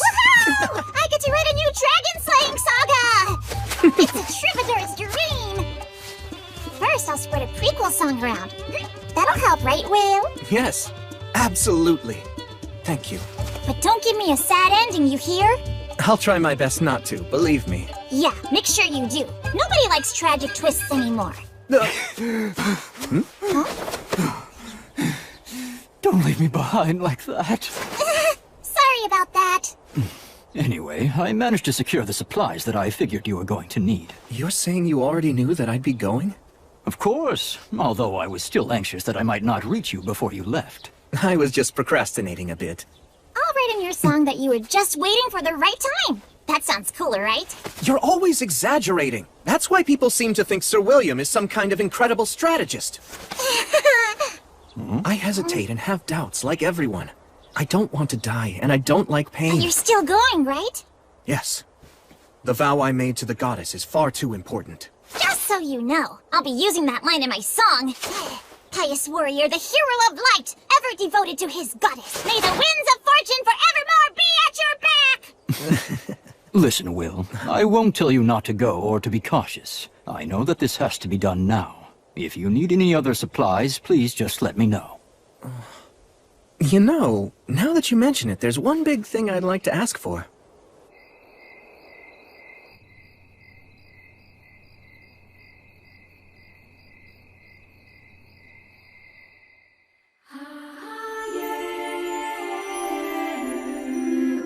So, you're going?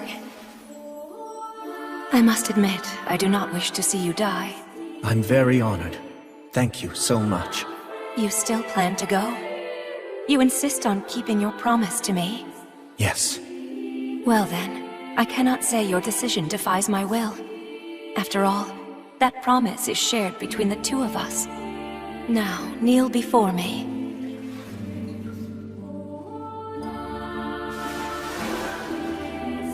William, I command you. Do not be afraid. I am right there beside you at all times. Always remember that I am your goddess, and as such I will strengthen you, render aid unto you, and protect you. Go, as my knight, go slay the dragon, and fulfill your promise.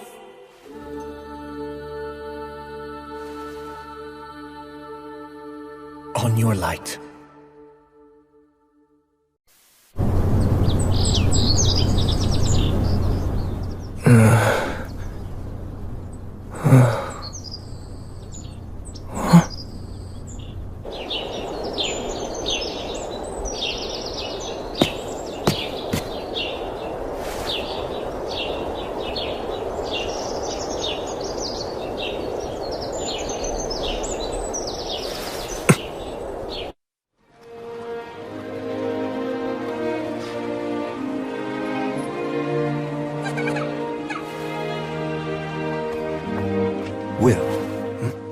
It's all set. I've made all the arrangements you asked for.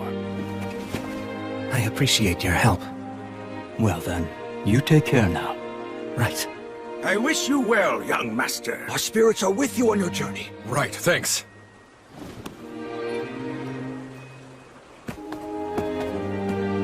Come back soon. I'll be waiting here. Come on, can't you even be a little sociable at a time like this? Well, you know, just think of the stories I'll bring back.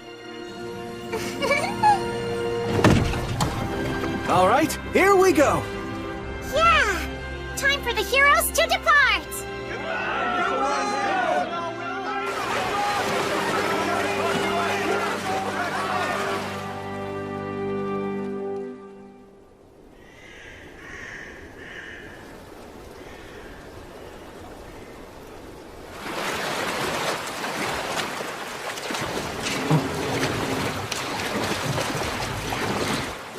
We'll disembark here.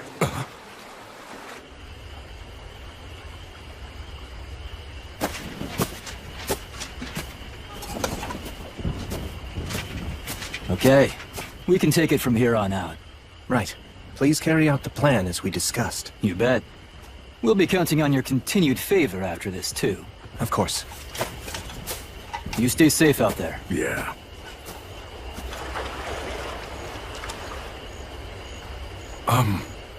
Who were they? Also, what's the reason for us getting off the boat here? Should we not have gone at least a little farther?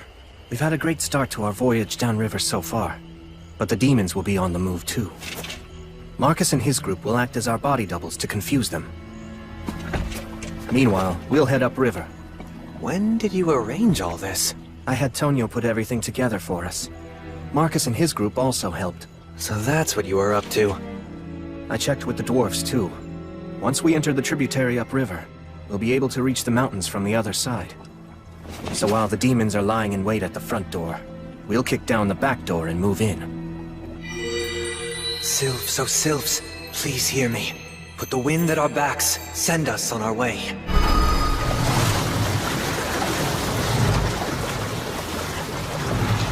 I put conceal and silence on us to make sure that we won't be easy to find. Moving at this speed, we should be there by morning.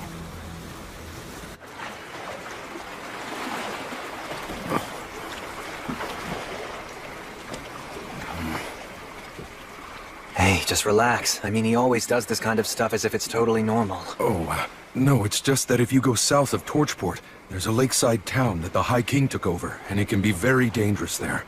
I've heard that even veteran adventurers are helpless amid the swirling mists of magic. The suggestion that we casually break through that is incredible. It's remarkably courageous. Actually, that's where I grew up. Huh? The three heroes still lived there? And they were among the ranks of the undead? Come on. The god of the undead stuff's real? Ugh, give me a break. I mean, I don't think we'll be attacked or anything. Some friend. Damn it, I can't believe that you never told me. I'm sorry. Oh, that's right. You did cry when you heard that song about the three heroes. I didn't cry. The maze fog. That's what this is, right? Yes. It's grandfather's magic. Like the maze alley magic? This is the higher version of what protects the Academy? I heard rumors, but never seen it. That makes it top-ranked magic, then! A human who'll only live a few decades can actually learn and use this? Really? Yes, really. And he'll even whip out the words of obliteration in battle. What? Hang on, I'll create a path through this for us. That's so like Gus.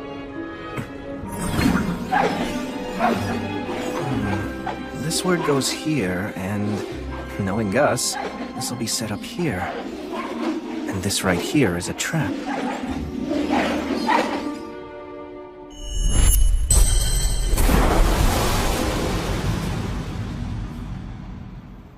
All right, let's go.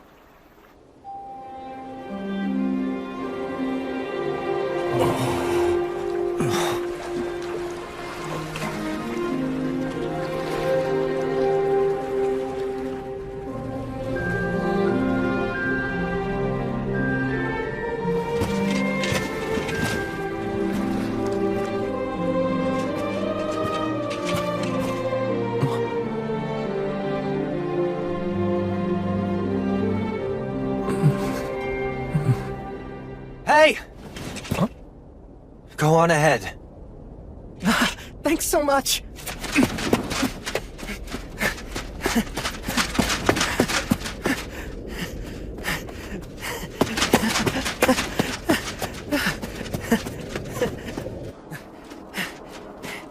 Blood! Mary!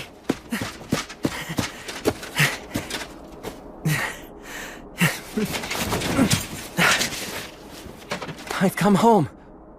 And I brought my friends and companions. I'll be back later, okay?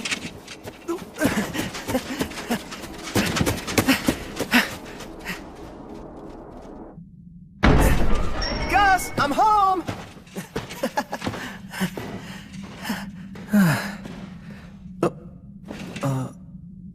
Gus?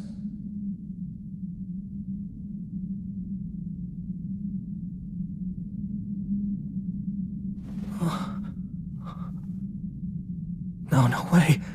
It couldn't be.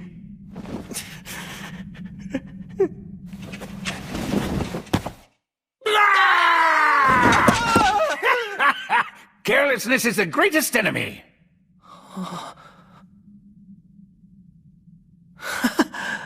Will, did you make a ton of money? That's the first thing you thought of? How about something like, hey, you're still alive? I knew that the boy Blood Mary and I raised together would never die so easily. I wasn't worried about that. All right, fine then. Yes, I'm getting good, meaningful use out of my money. I'm the lord of the entire downstream region now. A lord, you say? Oh, I see. What? You were probably taken in by some nobleman's widow. Oh, you poor thing. Why would you assume that? I earned that role using my own strength. I'm a famous paladin now, in fact.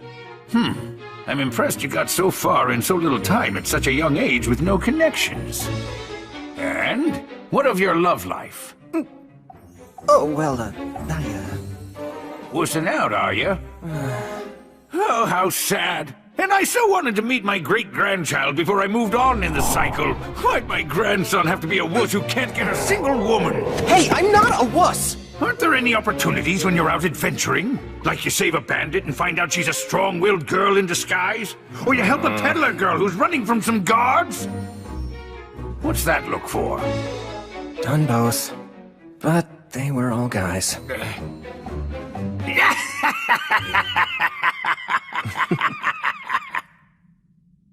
You know, I'm so glad you've come back, Will.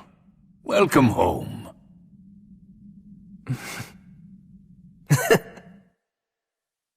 What, the dragon? You intend to fight Calamity's sickle? It's the only way. Are you at least going to try to finagle him? Finagle him? The gods hired Valakirka to work for them, didn't they? Which means there's a chance you'll simply be able to resolve everything with money in the exchange of goods. Yeah, I recall someone else talking like that before. My, what a coincidence, Sir Menel. I remember that too. I'm only saying that there's no need to limit yourself to just one possible solution. You always have to be flexible with your ideas. Don't let your focus get too narrow. Okay. Now then, friends of my grandson, allow me to extend my warmest welcome. So please, I hope that you'll make yourselves at home while you're staying here. I never thought I would see you again.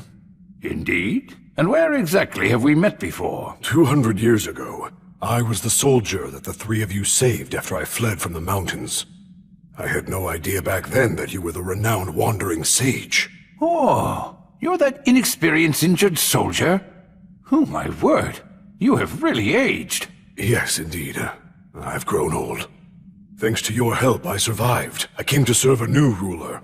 Now I'm able to walk the same path as your grandson, Sir William. How serendipitous.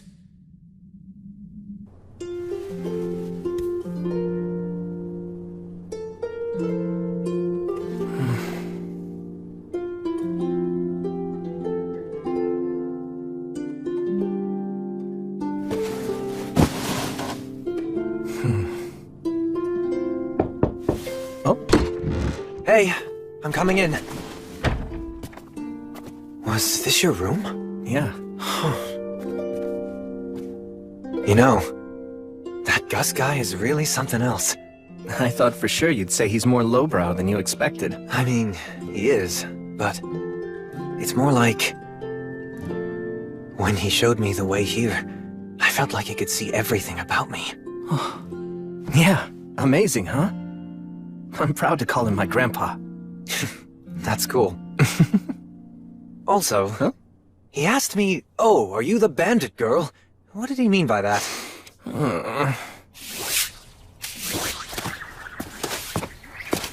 Gus, got a minute? Huh? You want to know about Valakirka? Yeah. The evil dragon Valakirka. I've never seen him with my own two eyes either.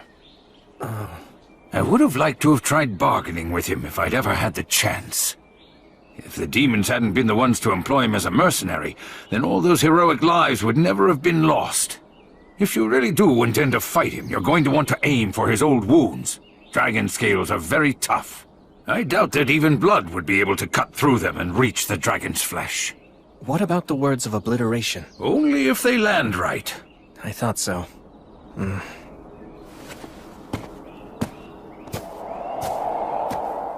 Do you know the reason why the true dragons of old could fly so rapidly, even though they were of such enormous size?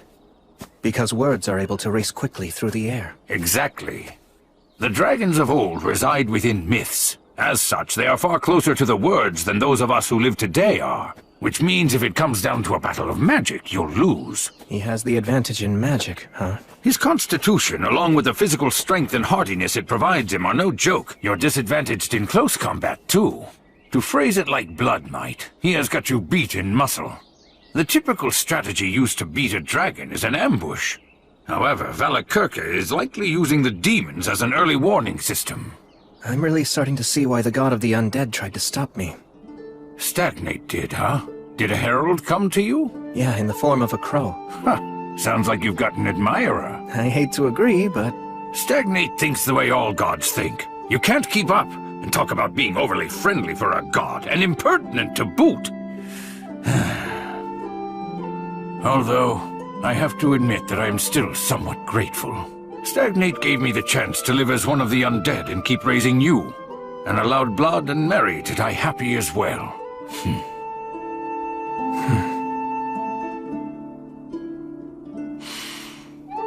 So, tell me, do you know? That's why I wanted to talk to you alone. I've no way to bargain with the dragon, do I? Well, you're going to die. I made up my mind to fight anyway. If the dragon is left unchecked, there'll be chaos. Couldn't you just run away? Gus, you know being alive and not being dead aren't the same thing.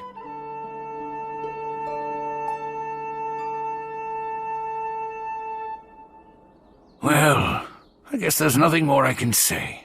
Oh, yeah. There's something I've been wanting to ask. I heard the story of how the three of you killed the wyvern. Oh? Well, there was a boy and a half-elf girl that you lent some money to, remember? Oh, that brings back memories. Of course I remember that. They were promoted and became nobility. The old half-elf lady is still waiting for you to this day. Mind if I collect the debt she owes in your place? Oh, well, getting one's money is important after all. You can't do that if you're dead. And when you borrow something, you have to make sure to return it. It's fine by me, then. If that's the case and you're gonna go through the trouble of collecting that debt for me, I can't just sit around and let you die. Oh. The equipment used by the compatriots who battled the High King is still kept here in the city. Why not refurbish it for your own use? For you and your companions?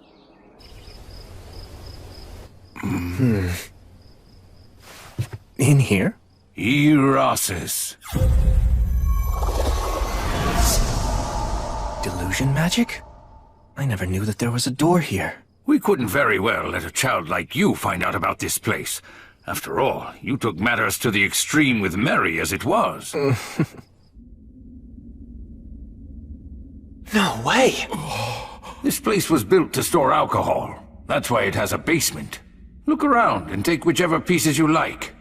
I'm sure the previous owners would permit it. A great shield? Yeah, to protect against the dragon's breath.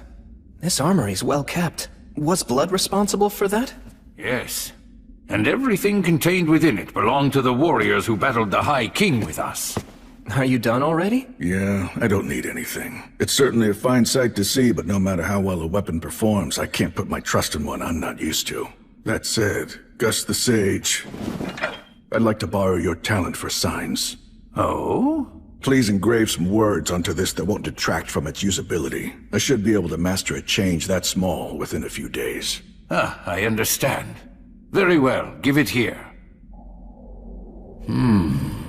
Although nameless, this is a fine sword. It's clearly long been used with care. I'm sure one day, it'll be honored in song as the Sword of Rastov. Yes, maybe. Or so I hope. Hey! Gus the Sage. You can just call me Gus. Okay, old Gus. Whose bow was this? That belonged to Telperion the Silver String. I see. Are you perchance from the great forest of Heron too? Yeah, same as him. That silver hair of yours.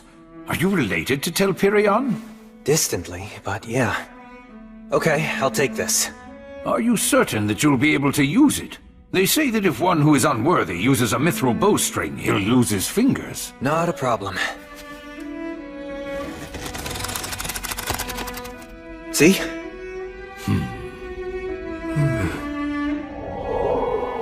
What about these? That is the full armor set of Bavor the Bladebreaker. It appears to be dwarf armor. Indeed. Bavor was actually a wandering dwarf warrior. He was a participant in our battle against the High King. Said it was revenge for the Iron Mountains. I see. Well, then I shall take this along with me. And I'll take this. It takes remarkable strength to swing that like you just did. Can you tell me about the person who used this before? That weapon belonged to Ewing the Fierce. He always wore a smile on his face. He didn't very much care for fighting.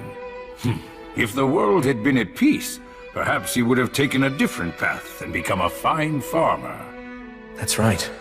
Ewing, Bavor, Telperion, all of them gave their lives in order to defeat the High King. All the weapons and armor pieces within this depot, every single one of them was so important to someone. And each has its own story to tell. Wherever their owners are now, I pray that they find guidance and repose. Hey. Huh? Once we return from taking care of the demons and the dragon, is it okay if I bring a troubadour girl I know back here? She's a halfling and she's a tad rambunctious. Oh, yes, of course. Do as you please. I'll tell her all the stories she wants. Okay, thanks. Is this girl by any chance? She's just a good friend.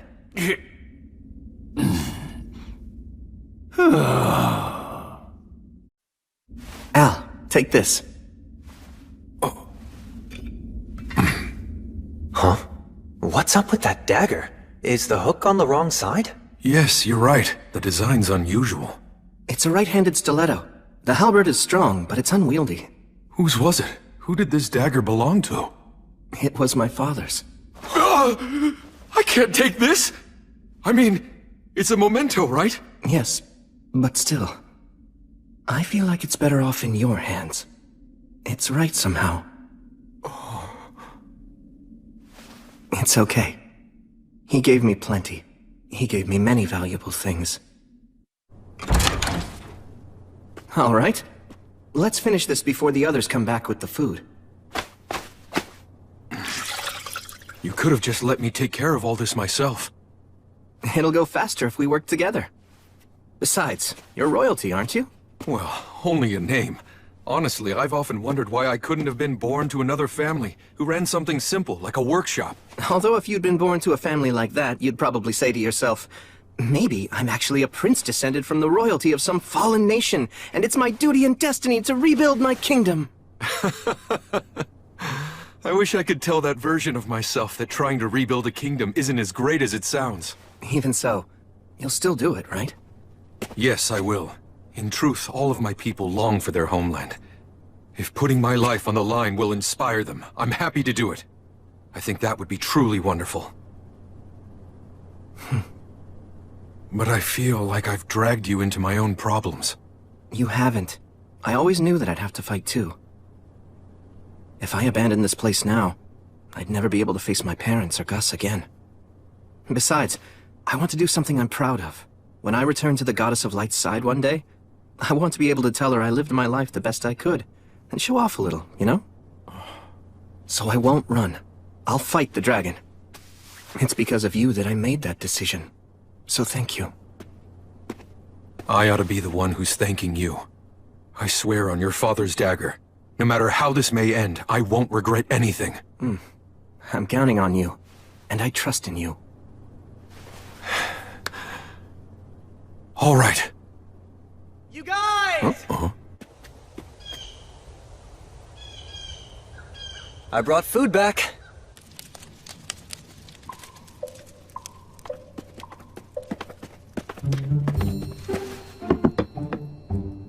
Hey, it's fine you didn't catch fish. Just a fluke, yeah. Well, great warriors aren't always great fishermen. It was a fluke! Got it. Right. Actually, how'd you take down this deer?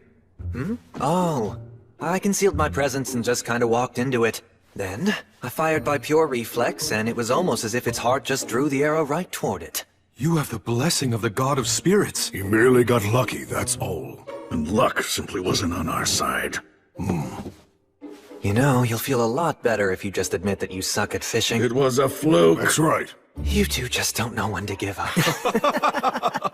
No, that's enough. Leave them be. Rostov never changes.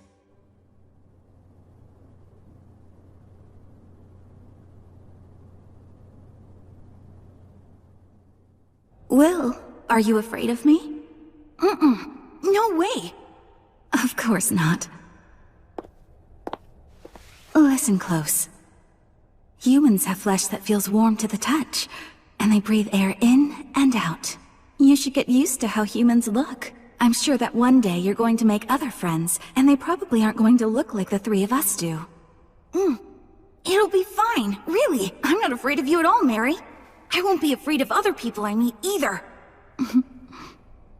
I'm so glad. My mind's at ease now. Will, there very well may come a day when you'll feel regretful. Huh? Valor is the strength to destroy injustice, but at the same time, it is a curse. A curse? Because you know you're strong, there are times when you can't give up, even if it means your own death. I'm only teaching you to fight because it's something I want to do. I'll understand if you hate me for it. Hate you? There's no way! Blood, I can never hate you! That's so.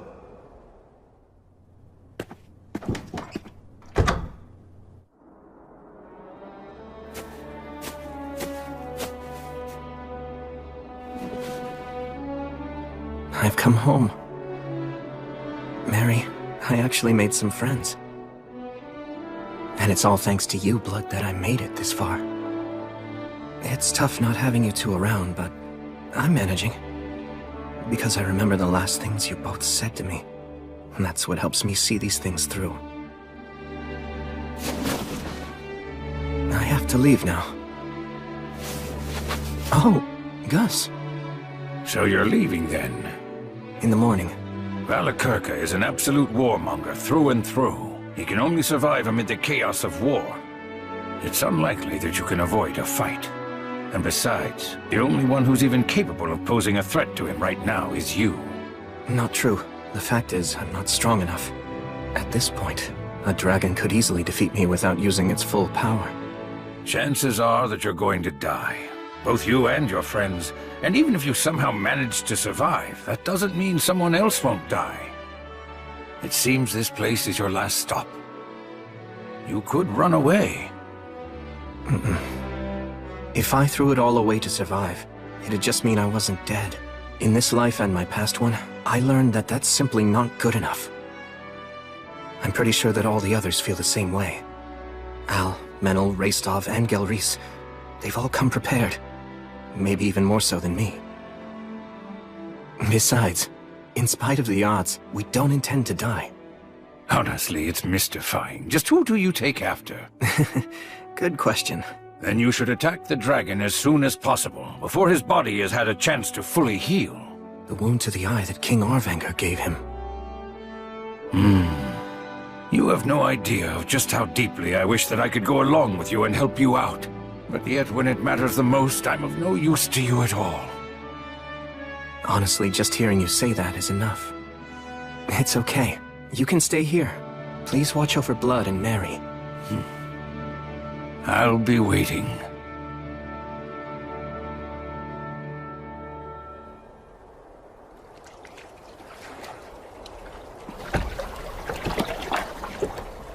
Let's go.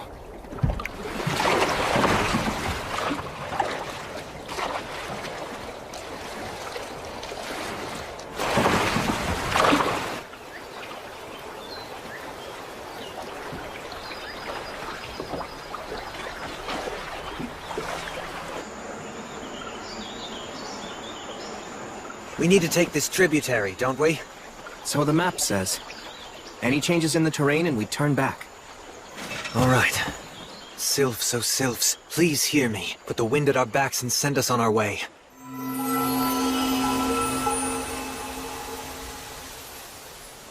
So tell me, any guesses as to what we'll find up ahead? I'm afraid I know nothing beyond the Great Collapse. Right, okay then. However, I do know that before the Great Collapse, there was an elven forest to the west of the Iron Country. It was called Lothdor. Hold on, Lothdor? As in Land of Flowers? You know the elven language. Somewhat. Gus taught me enough of it to get by. Lothdor, huh? I've heard of it before. Pass beyond the Iron Country, where dwarfs dwell within caves.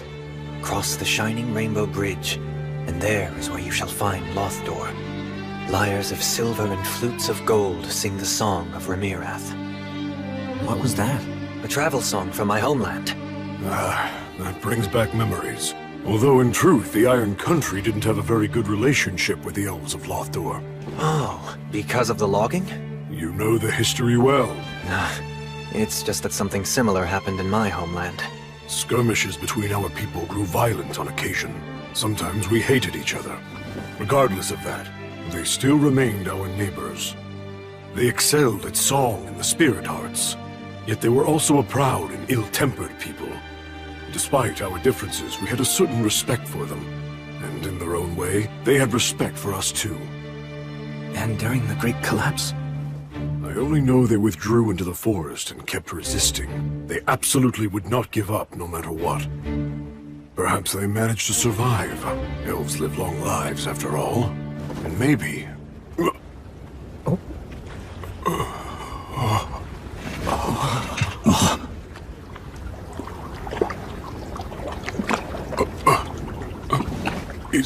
Is there no one here at all? I don't see a soul.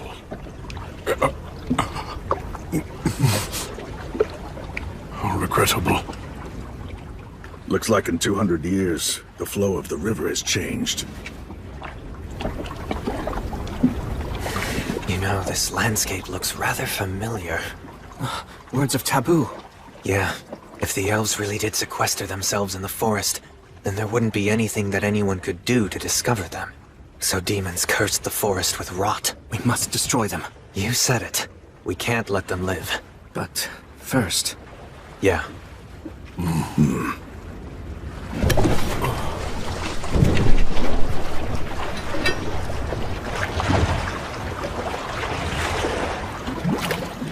There! It's a serpent! Stop gawking! More are coming!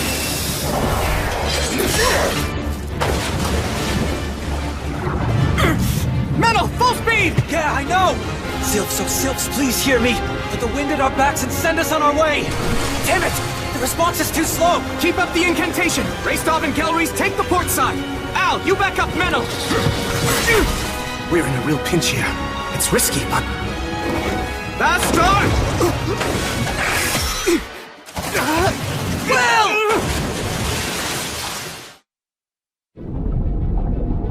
I can't see a thing. In which case...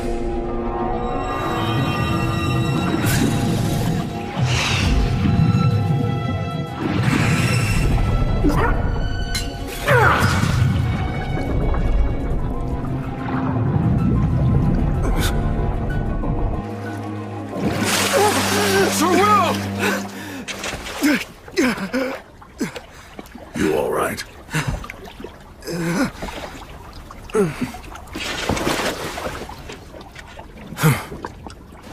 Now, Bastare!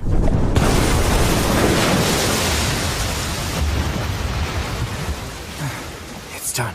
Man, you are merciless. I have to be. Menel, let's go, but move carefully. Yeah. I saw that the water turned clear all of a sudden back there. That was a prayer of cleansing. Isn't a prayer of cleansing only strong enough for the amount of water in a bottle or a small pond? That's Will for you. He's all in. Of course. He seems so calm, right? But he uses some straight-up barbarian tactics to brute force things. I'm used to it by now. That's just mean. The river has swallowed up the whole forest. The change in the terrain here is a real problem. Gelreese, do you see anything that looks familiar to you? Afraid not. Not in all this mess. Oh, hey, what about that?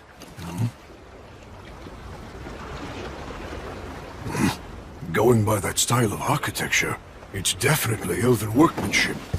Where are we on the map now? I'd say right about here. If that's the case, we need to go that way. Unfortunately, the Fae around here are weakened. I can't call on them. Although maybe if I could use my Lord of the Forest powers. No. We probably shouldn't try to clean this up anymore. If we do, we might catch the demon's attention. Well,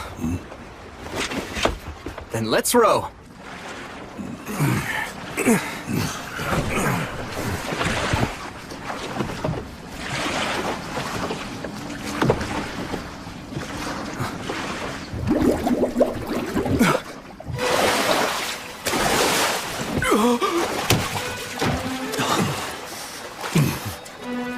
Enemies?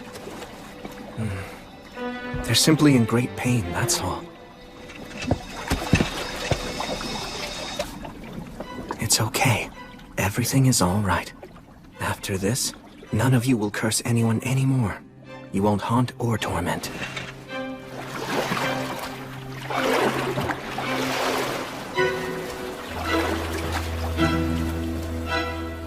I'll take care of things from here on. All of you can rest now. Hear me, Gracefield, Goddess of Light. Grant them peace and guidance.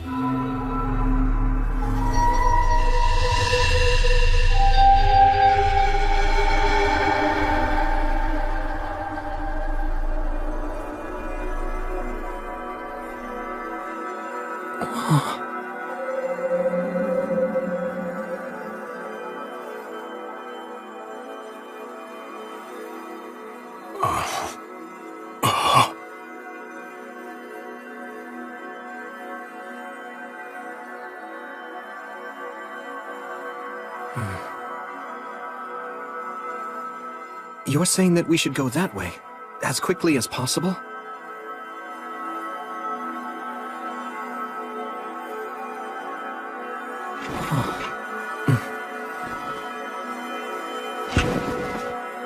Then please, grant us the blessing of your light.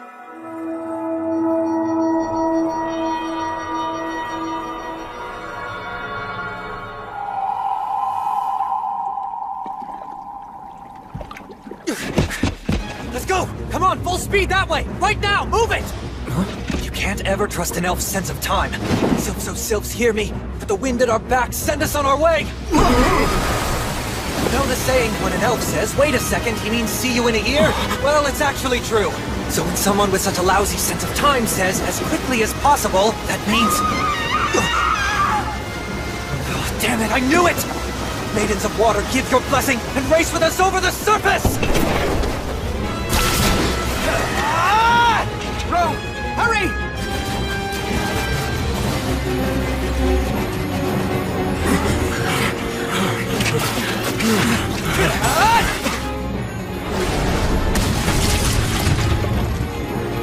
Menel! Is she okay? She's not dead!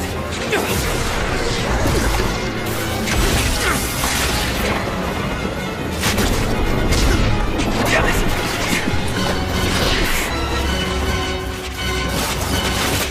Brace yourselves, it's coming!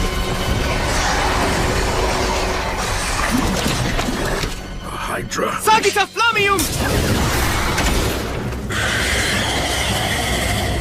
hurts it! Right! Al, Gelreese, and Raystop, stay in front! Menel, take her and swap with me! Right! I'll stay in the rear! From there, I'll burn its head! The rest of you, stay in front! Right! Got it! Ready to go!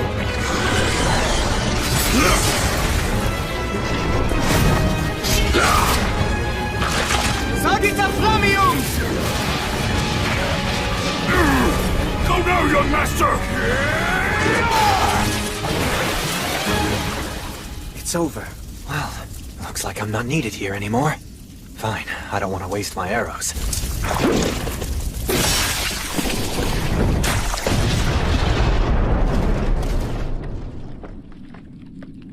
We get it? Stay sharp! A Hydra's poison can't be neutralized by everyday means. It'd take a miracle. A monster like this can still do damage even after all its heads have been cut off. You don't want to suddenly find yourself hurt fighting its death throes. Will! Help her out. She's been bitten. Hang in there. I'll heal you right away. You can't. Hydra. Poison deadly. This is bad. The prayer of healing won't work if she refuses it. Just stop talking! No. Up north. My people's village. Enough, my brethren. Come on, let him help you. Just stop. Run. He's no ordinary priest. You can be saved, fellow forest dweller. So please, accept his miracle. Now pray!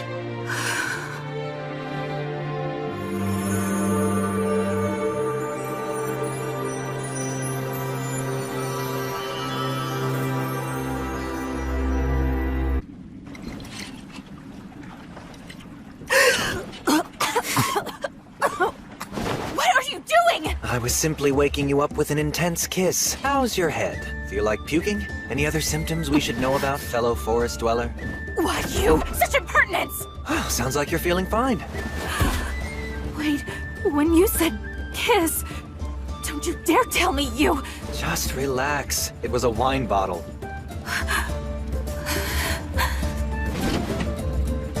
Erenra rumen komen tiarmo. Sorry for startling you. I wasn't taught a lot of manners. I am Meneldor of Isil. And I am called Dinalind of Remirath. I was named after the swift-winged eagle who appears beneath the silver moon. May our fateful meeting be singularly blessed. You are clearly a young lady who embodies the enchanting silence of the shining stars. So you can speak with propriety. Frankly speaking, elf etiquette really isn't my thing, and I think we should leave it at that. My deepest apologies. May I assume that you are the leader of this group? It's a pleasure to meet you. My name is Dinalind. And I am William G. Merryblood. You saved my life earlier.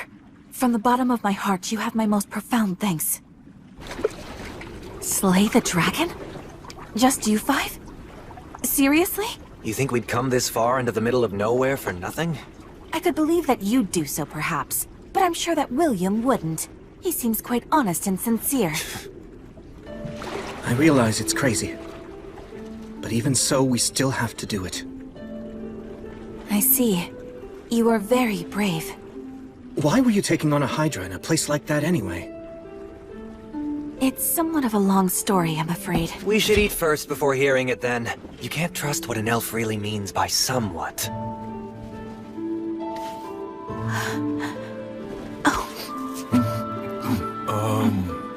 Is that okay? I just mean, I thought that elves didn't eat meat. Only some elves don't eat meat. The ones who don't have undergone a great deal of training to enhance their spirit qualities. This is delicious. You look like you haven't eaten in ages. Do you really not know what I was doing in that place? Don't you have even some small inkling? It's a proud elf's duty. They cannot abandon the weak. Isn't that right? Yes. They keep their numbers low that way. Even when there's not enough food, and not everyone can eat, elves would never dream of casting the sick or elderly aside. The young, healthy ones who can fight end up voluntarily leaving their own communities instead. That's exactly right. To banish those who are weak would be unthinkable. You're truly an elf through and through. What's that mean? You're mocking me? It's a compliment. Good grief. Elves never change, I see. So, Dinalind, do you think you could please help guide us to your village? If you're able to show us the way to get to the mountains, we'll help you in any way we can. You can call me Dine.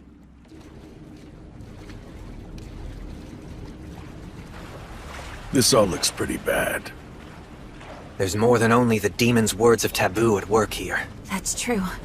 It's the evil dragon's miasma. The evil dragon? It defiles the forest, degrading it year after year, killing it bit by bit. And there are more and more strange beasts. All of this fog and mire. It blocks contact between our clans. The mountains, our only true landmark, are now the dragon and demon's den.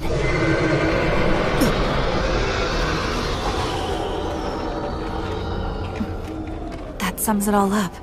But the dragon is supposed to be living in the mountains, right? How has the miasma come this far? Through underground tunnels, built by the dwarfs. By using the tunnels, the dragon's miasma pours into every corner of the forest. So then we're... Don't be worried. Your people aren't to blame.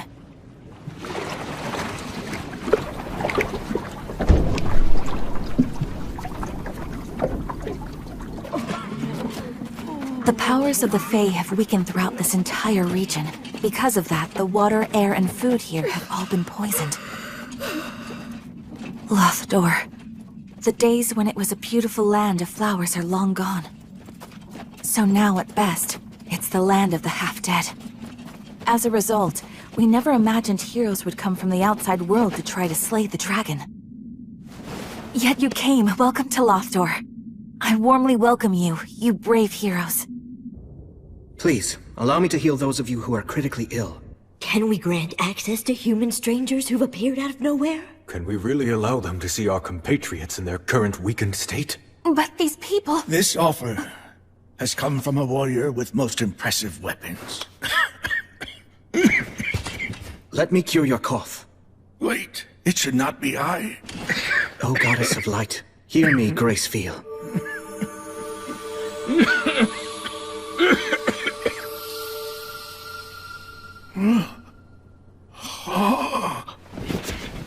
My cough. It's gone. Oh. Gather all those with the most severe symptoms. If there's anyone too critical to move, then I'll go to them. Oh, but healing through blessings takes a great toll on one's vitality and on their ability to concentrate. If you heal so many... If it's just 100 or 2, it won't be a problem. I can heal them all.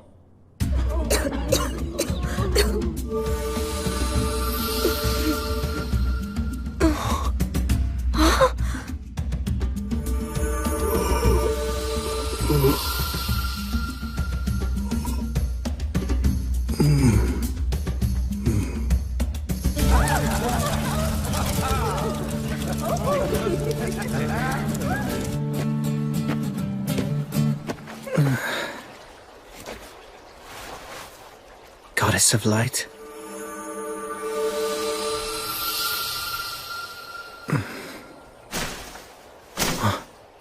You're using a poison-neutralizing blessing to sober yourself up? How tasteless.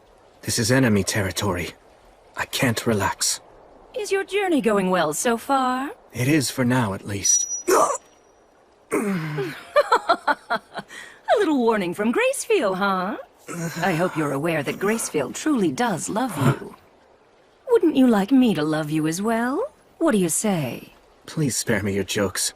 Well, go on. What do you want? Only to deliver a warning. This will likely be the last chance for you to abandon your mission. If you continue, you'll die. Flee for now. Amass more strength. If I do that, Al and his people will die. Yes, the dwarfs will die. But when the dragon eventually fully heals, many thousands will die. Both humans and elves alike will fall. But although the evil dragon will inflict much damage, that harm will also bring more followers to you and your goddess, Gracefield. Many brave and skilled warriors from all across the land will rise up in order to slay the dragon. Among them will surely be disciples of the virtuous gods, and you will lead them. Gracefield will have regained her power, and you'll earn her blessing. And after that, you'll be able to reach the evil dragon's throat with your blade. Of course, while I loathe to even suggest such a thing, it would be best to permit some sacrifices. It wouldn't be cowardly. It would be an act of bravery. I can't do that. Oh? Why? Are you really so desperate to save everyone? If you die now, tens of thousands of beings will die in the future. But if you flee, only several thousand will be sacrificed now. By staying, you will endanger 10 or even 100 times as many lives. And it might be quite a long time before another warrior comparable to you shows up. I understand what you're saying. So then? I know that the moment I accept your proposal, my promise and my faith will both be broken. I'm sure you know that, which is why you've made such a sound argument. You're hoping to break my spirit, and in doing so, bring me over to your side. Am I wrong? I'm simply a weak person. I'll follow the easiest path, lose heart and quit. I know I'm only human, and just like all humans, I have a fickle heart. But the goddess taught me something important, that I can still start over. I've met family and friends that I cherish. I found things that I need to do, and things that I want to do.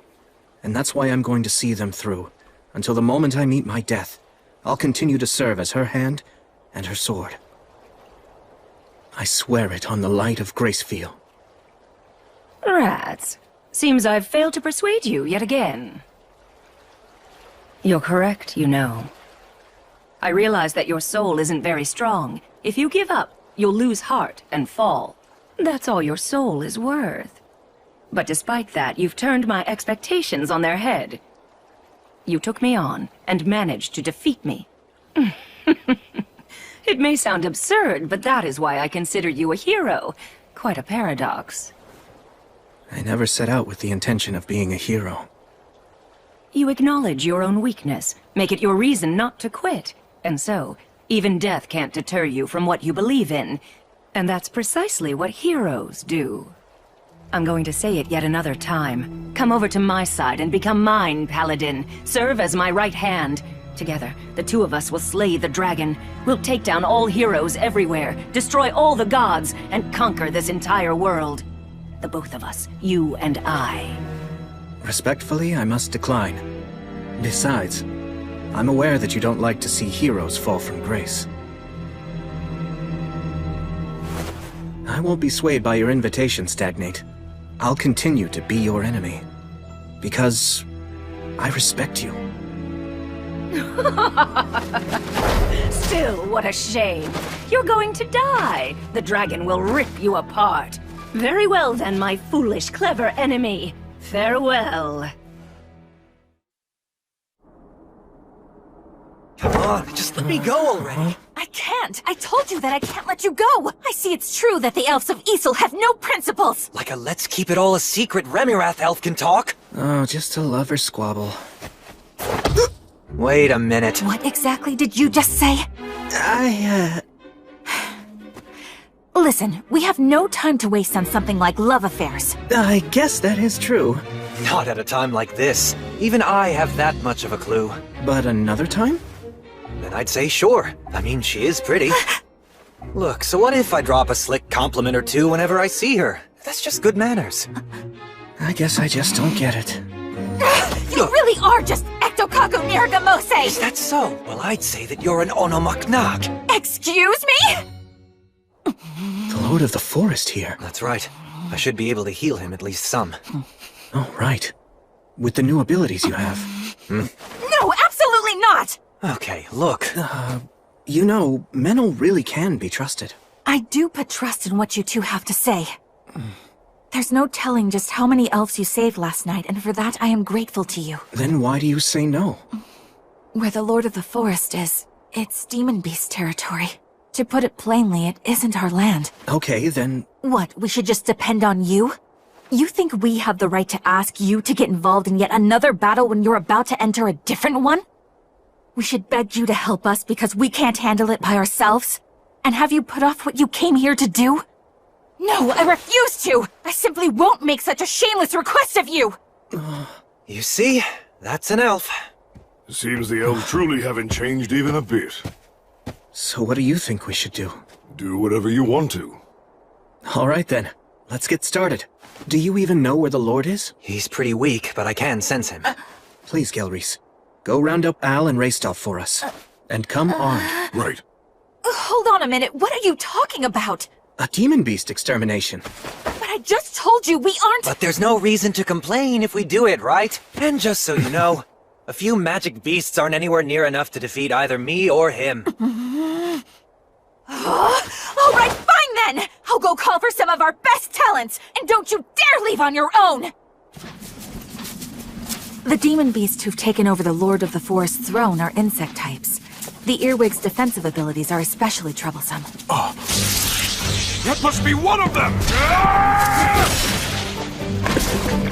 This will make for good training. It's a purple moth! They attack from the sky! Right. Careful! That dust is poison! Understood. Okay, let's go.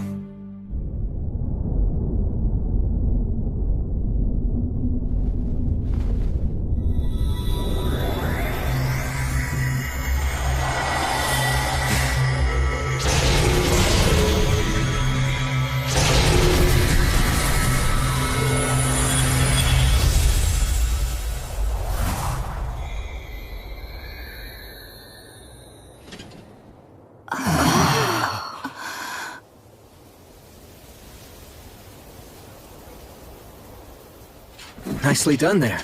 Of course. William? Are you quite sure about this? Why do you ask? Well, it's just that if the dragon or the demons notice what you're doing... Yes, that would be bad. Well then... But still, if we ignore this and move on, then that would be worse. Al, Raystov, Gelreese, I'm sorry for getting you all involved in my problem. You don't need to worry about that. After all, the truth of the matter is, if it weren't for you, then we never would have been able to make it this far. The young master is absolutely right. Agreed. Nothing new there. I'm more worried about you. You're planning to charge straight in, right? Yes. What? Charge straight in? Could you please show me to the nearest underground tunnel entrance? One that leads to the Rust Mountains where the dragon is right now. If the enemy is going to find us, better sooner than later. I beg you, please. Very well then. I'll send someone back to inform the villagers. The rest of us will come along. We'll face the dragon with you. We can act as decoys or shields, at least. I'm sorry. You're just too weak. We can't afford to take anyone who'll slow us down. After everything that you've done for us, you'll simply march to your death? Yes. How humiliating. Very well. We shall do as you say. But Dinalin, we must go! Yeah, all of this is just too... Would you add another layer to our shame by refusing to acknowledge our weakness? No matter how hard we may fight, right now we're simply too sick and frail. We are weaklings. This way. Follow me.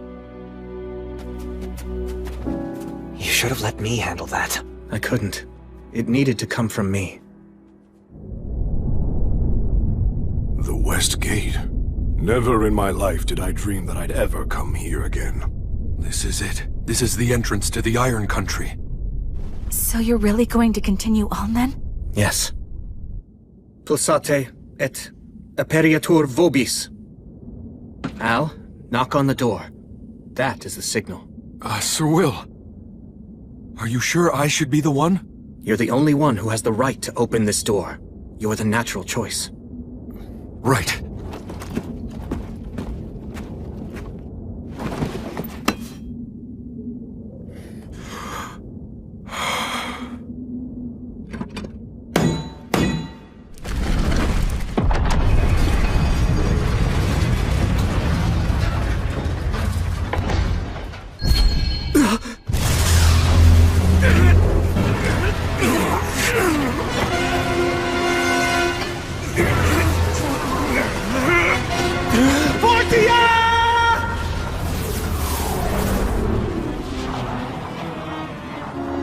It seems that they did notice us. Calamity Sickle. The evil dragon, Valakirka. Damn it.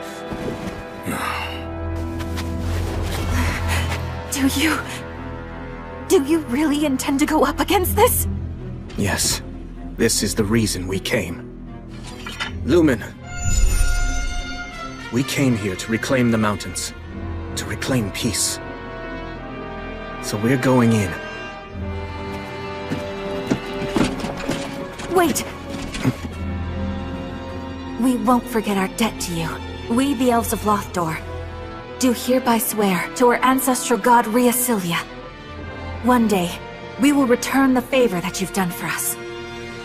I shall pray for all of you, that the blessing of the virtuous gods and the spirits of courage will be with you as you go.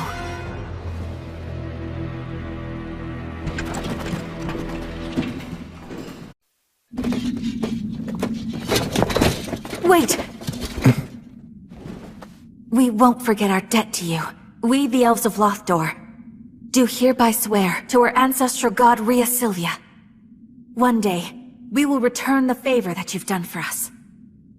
I shall pray for all of you, that the blessing of the virtuous gods and the spirits of courage will be with you as you go.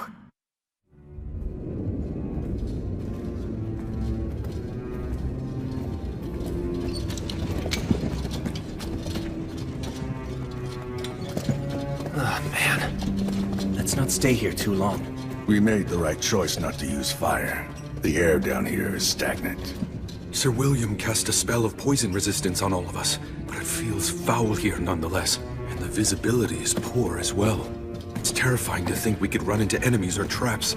We shouldn't underestimate demons. Some crawl on walls and ceilings. Some even have wings. You should keep that in the back of your mind, but stay focused to the front and side. We'll post a guard on rotation, and take short breaks. Got it.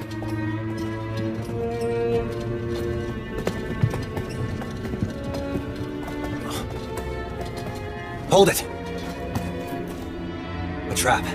I'll disarm it. Do you know where we are in these tunnels now? We should be close to approaching a Hall of Stone. The tunnels diverge drastically from that point. We're all good now. Come on. Okay. I'm surprised. Yeah. We haven't been attacked by demons, not even once. So, that means that we were wrong about the dragon and the demons? They aren't working together? We can't say that for certain yet. Maybe they're all assembled in the Hall of Stone up ahead. Then they're just waiting there to ambush us. But if it turns out there's no ambush, it could mean that Al is right. Wait!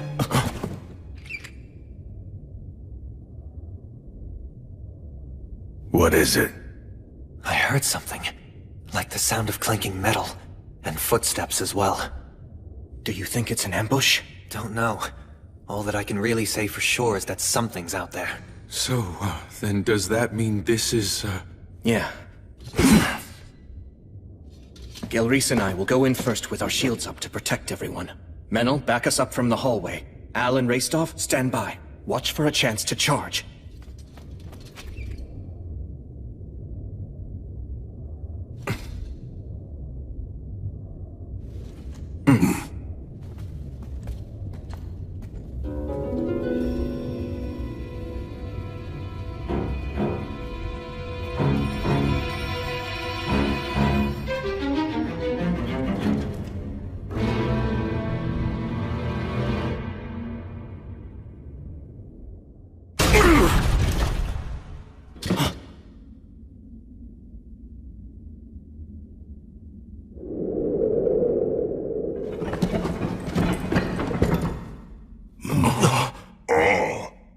Dwarves, humans and an elf too. But I thought that Lothdor had fallen. Did this one escape? Don't worry, brethren. You're safe here.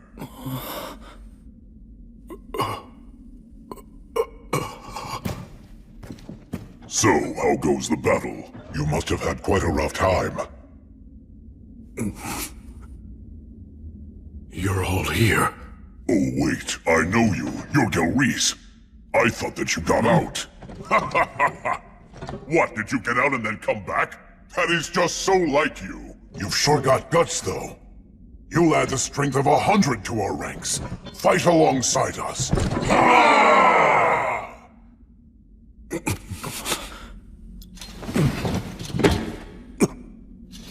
Al, you... I think that I ought to be the one to tell them.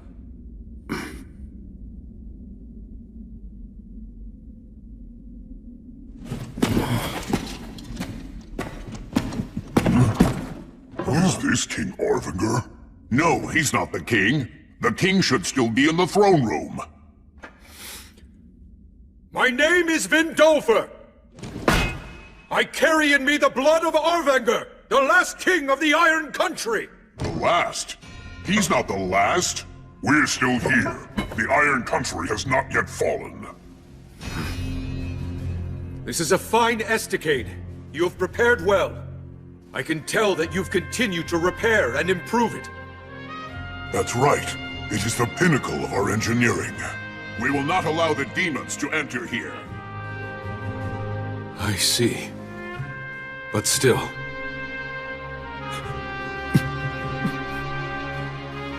Despite all of this, the Iron Country has fallen! All of the warriors have died, and the great King Orvinger is dead! Lothdor tragically withered away, and the Iron Country is now the Rust Mountains. Demons and a dragon lurk here! No, that simply cannot be. The Iron Country. It cannot fall. You know it's true! Do not avert your eyes from the truth, brave dwarf warriors! It was my grandfather, Orvinger, who struck back at the evil dragon and took one of his eyes! A heroic act celebrated by the gods themselves! And now, I, Vindolfer, have committed to carrying on his heroism! I'm here with the heroes of the present day! It's true that the Iron Country has fallen, but I pray that all who are lost may now sit at the side of our ancestral god Blaze, as well as that of Gracefield, goddess of light! So I hereby take an oath, on the names of all the virtuous gods and our ancestral spirits, that no matter what, I will restore the Iron Country's glory! The kiln fires yet burn, and their flames will spread, burning away all the rust! Soon the Rust Mountains will be the Iron Mountains once again!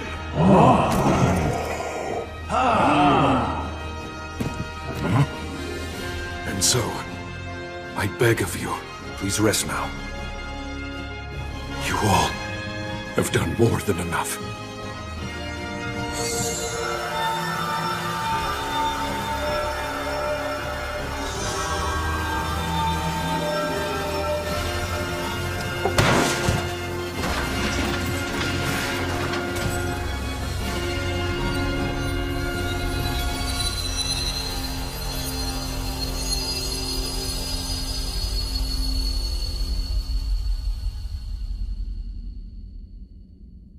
Good job. That was well said, young master. Now let's drive away the demons, and see to it you fulfill your vow. I'll make sure that I protect you even if it costs me my ancient life. I wouldn't exchange your life for anything. There's still so much that I need to learn from you. Such as about these mountains. And about how to fight.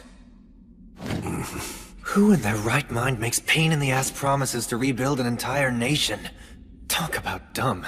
Well, unlike the vows that you and Sir Will made, at least mine has an end in sight, so you know, yours is even dumber. But first we have to win, and then we have to survive. Yes.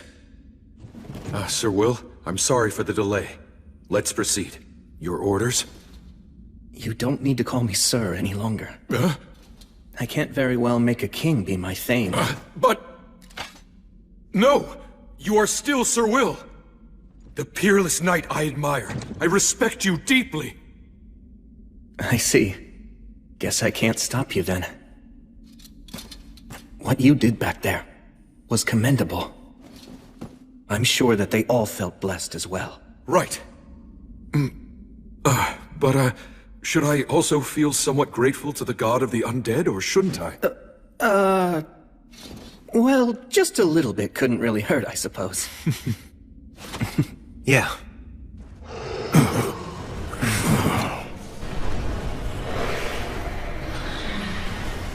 I know this had to be done, but it looks like we've lost too much time. Right, let's go. We must take back the Iron Country, the nation of the dwarves. I swear we shall, on the light of Gracefield!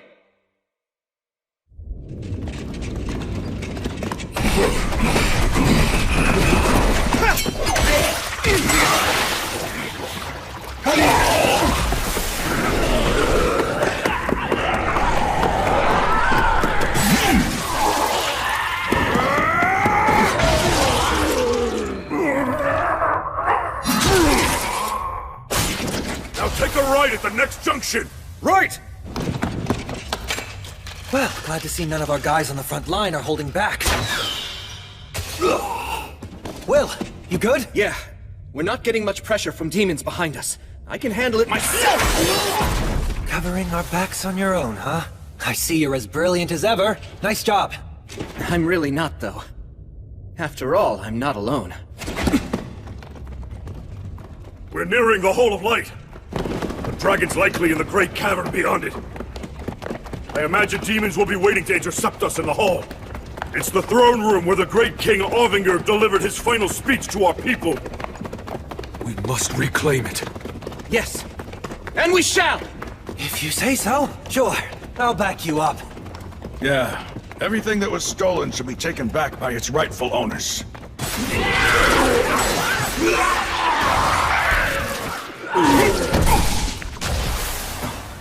Is that...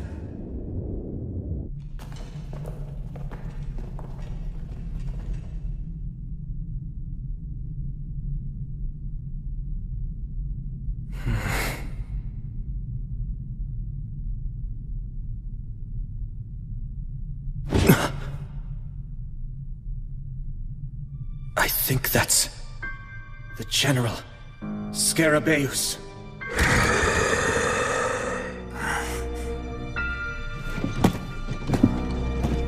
Sir Will, please let me handle him. Al. No, wait. Vindolfer. I wish you good luck. You have my thanks. Hey, wait! It's fine, Menel. Let him do this. Hang on a minute. That's a general. It's way out of his league. Still, this is Al's battle now. It's a king's battle to reclaim his throne.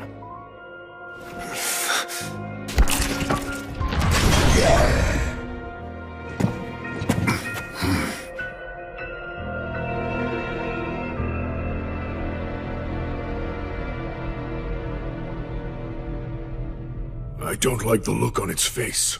It is very strong. So you're just gonna let him die for some warrior's hang-up? You're not the only one who is his teacher, you know. Yes, but it's his choice. Even if we wanted to interfere, I doubt we'd have the chance. I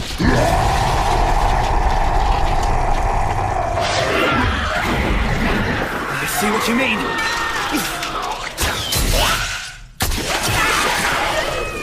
Hey, Al! If you can't handle it, just stay alive till we win! Don't die, okay? Right! Thank you for your kind offer, Sir Menel.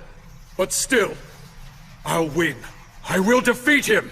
I swear on her light, and on his flames, that this denizen of the mountains will defeat you! Alakar Kazdo! Kazdo Emira!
to use words that erase magic, but... Damn it!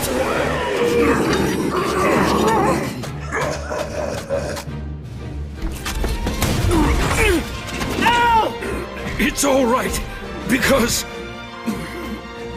I will not lose this on my solemn vow, and on the hopes of all of my brethren.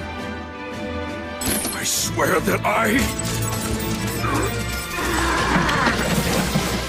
will take back our homeland!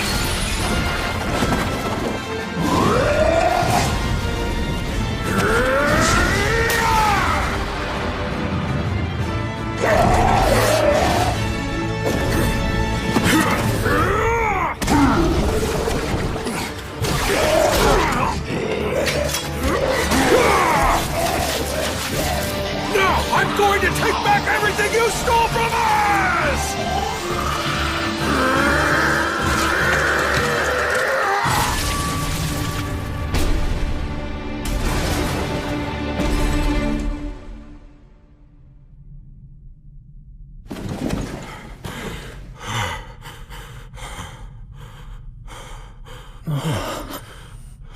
When they go into battle, it's like their souls are on fire. They have no fear of death. I've won! The enemy general... It's not over yet, Al! Keep it up a little longer! Of course!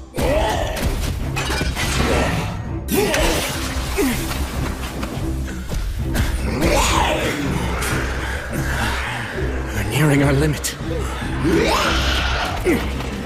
But this is their last commander! Dice there!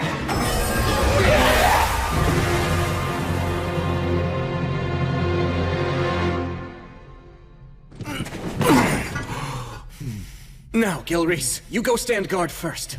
Right. Let's heal you.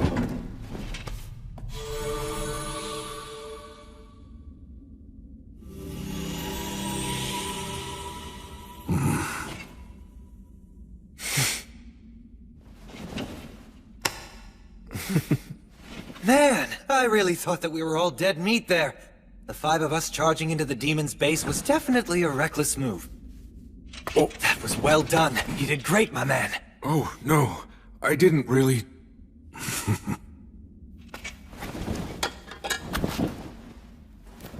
You did it. You took it all back. The mountains and the crown. Not quite. It's not done. I still haven't managed to take everything back yet, after all. Yeah, guess you're right. Although, as soon as I manage to finish things here, I would like you to be the one to put that crown on my head. Huh? Hold on, isn't that something that only high-ranking clergymen can do? You mean like you? Oh. Let's go. Wait. Look at that. Scarabaeus' body is gone! But his head is still right there. Demons are supposed to turn to dust when they die. But even after he was beheaded... Let's track him down! He's heading straight toward the Great Cavern. To get help from the dragon. He could just be wandering around blindly, his body moving reflexively. The miasma is getting thicker and thicker. Be careful, everyone.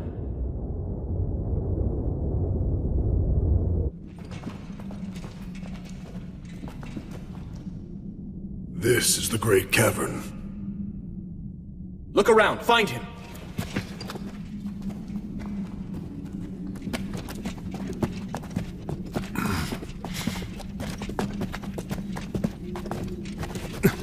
That's him. What is he doing?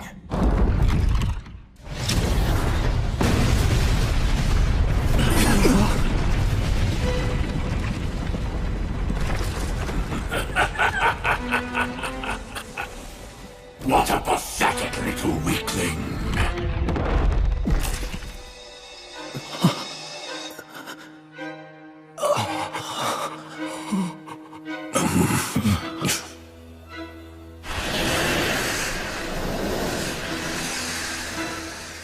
Greetings, all of you. I welcome you to my bedchamber.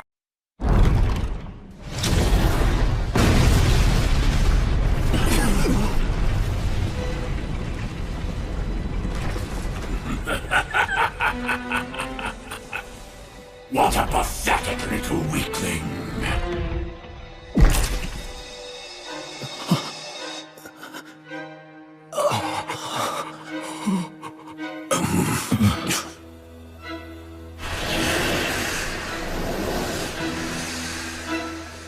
Greetings, all of you. I welcome you to my bedchamber.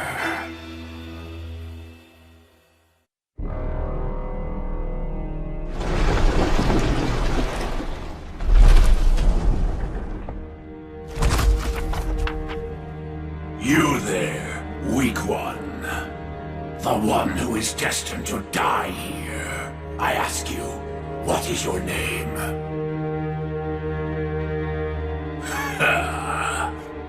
What's the matter? Won't you give your name? Can't you even speak? This is... an overwhelming predator.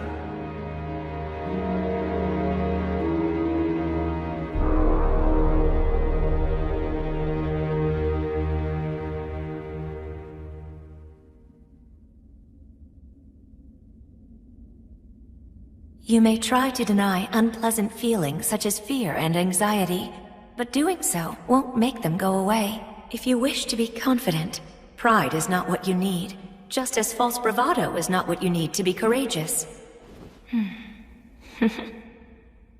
The actual truth is that everything begins with acceptance.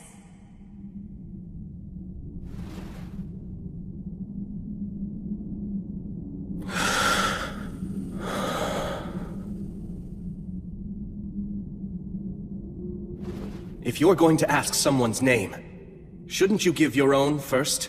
Oh? It seems that you are not merely another one of the lowly rabble who are only seeking to plunder. Fine, I shall give you my name. I am the Sickle of the Gods, also called Calamity's Sickle. I was born with the last flicker of a star. My life is eternal and everlasting. I am the Lord of Miasma and Sulfur, the brother of the lava. I am Valakirka!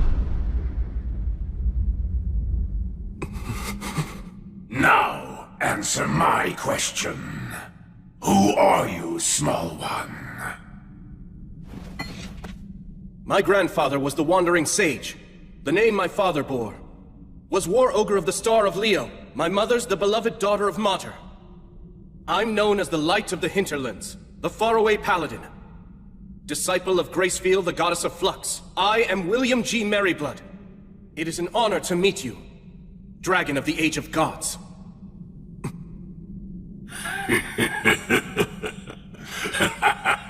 What serendipity! Such nostalgic names. Nostalgic? Had they been the ones who called upon me and established an agreement before the demons did, then perhaps we might have fought alongside each other instead of being adversaries. I sense a trace of the god of the undead scent on you, yet you proclaim yourself a disciple of the goddess of light. Yes, I see. Well, that explains the age disparity. Now then, I believe that concludes our introductions and inquiries. Yes.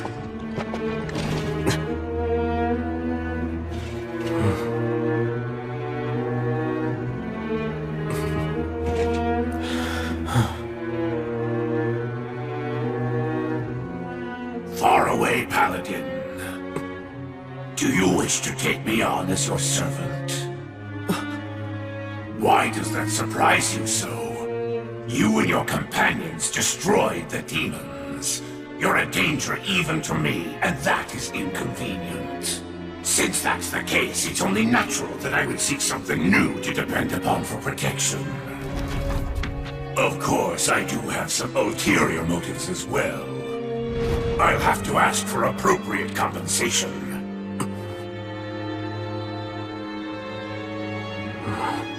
Have no fear. I have no wish to do battle against a brave warrior such as yourself. Yet, in a few decades, you'll kill me and destroy everything. You'll simply change your loyalties once again. That's how you always operate!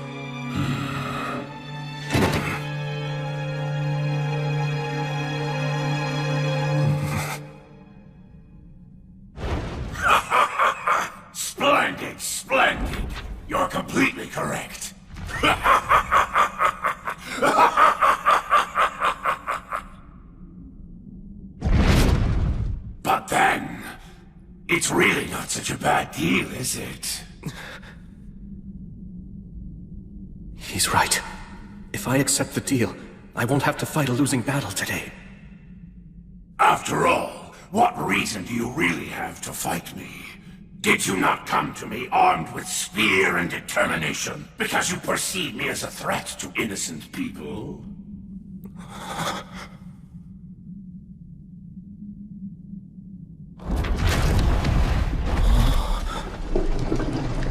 Look at me. Now I am no threat at all. I've bowed my head to you.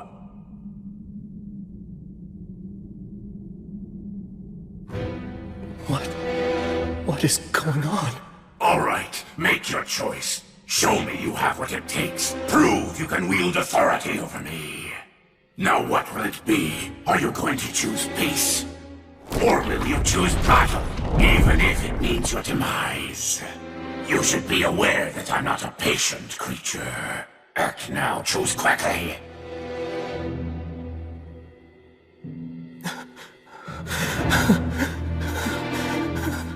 What is this?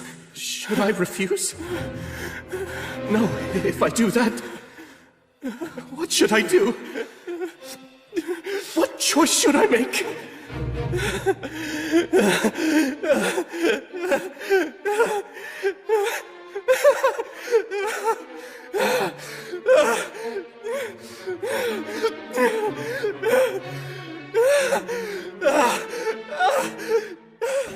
Someone...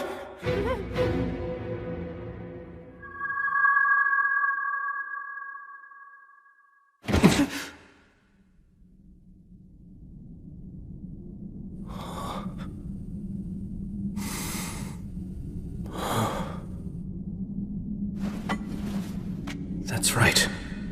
I've already been saved. By her. If courage is something that can take a physical form, then I have it in my heart now. Menel, Raistov, Al, Gilreese. The outcome of this conversation will decide everything. Be ready!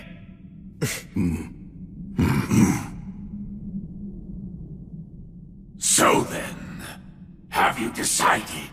The time is upon you. You must choose, faraway paladin. Will it be peace or death? I won't choose. It's you who must decide, Valakirka. Oh?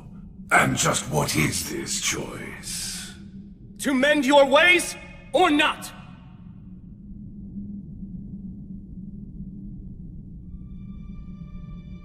Let's be clear. The peace that you're speaking about, it's merely a limited peace between you and me. It's not specifically peace for me, or for the innocent people you mentioned before. Am I wrong?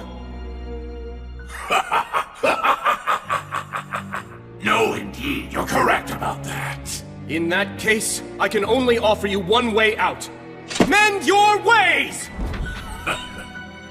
And just what am I supposed to improve? The extreme eagerness you show for constantly scheming and seeking conflict. If you swear to mend your ways and truly seek my patronage, I'll also take a vow. I'll swear to the Goddess of Light that I will protect you. And for as long as I live, I'll defend you from all who are hostile to you. That is how I operate. Well, decide now! Will you choose to improve or fight? Give me your answer! Dragon!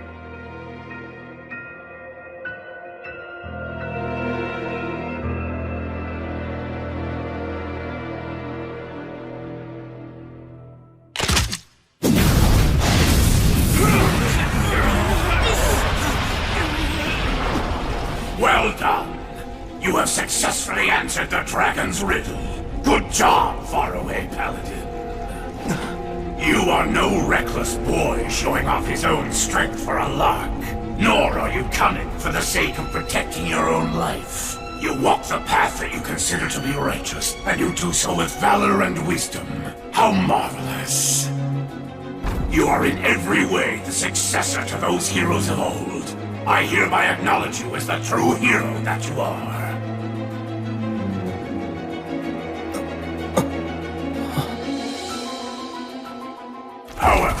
refuse to meet your conditions. I won't change my ways.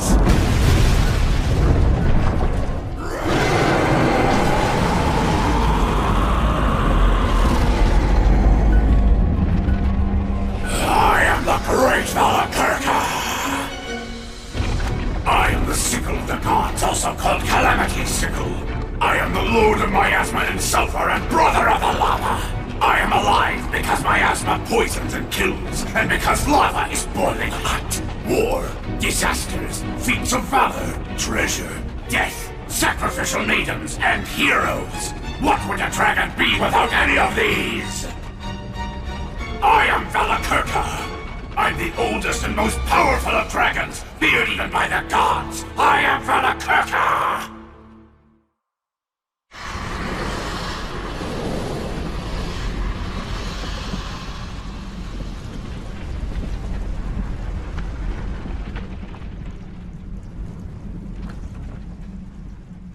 To the hero, and the warriors who follow this hero. I could kill all of you right here and now and add another page to my already terrifying history. Or I could be slain by you and my defeat could become a song about an act of valor until the end of time.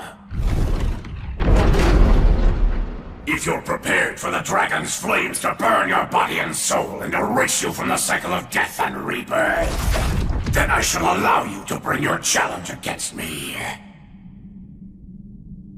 This is the great dragon of the Age of Gods. He's definitely an opponent I can respect. The faraway paladin, I, William G. Merryblood, will fight you! Acceleratio!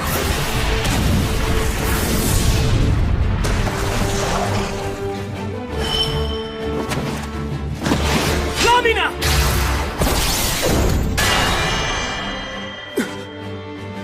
Dragon scales.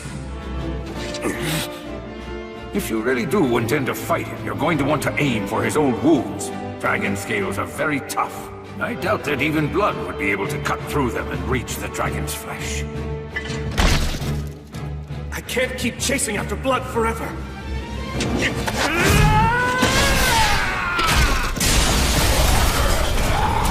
Acceleratio!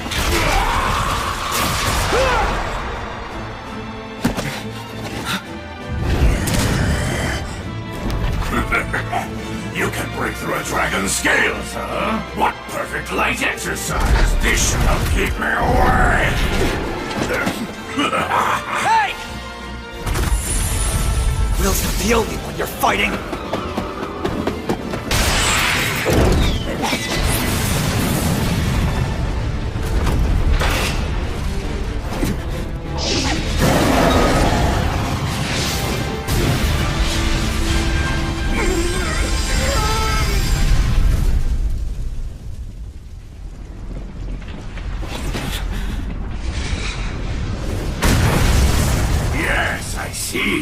Very impressive teamwork!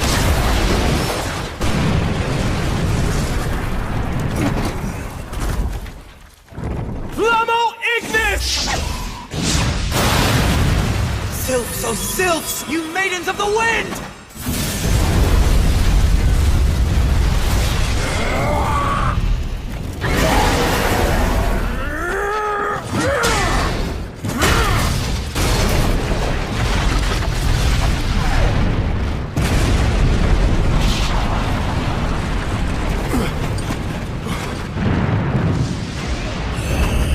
Right now! Legata! Notice! Obligatio! Conciliat Sequitur!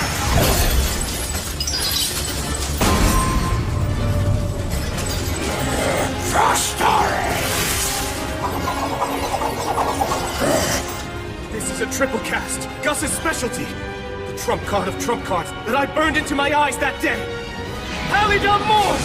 Equo! Usat Fede! You'd use that in a real battle! Aperum tavernas! Regum Ketures! Damnatio Memoriae!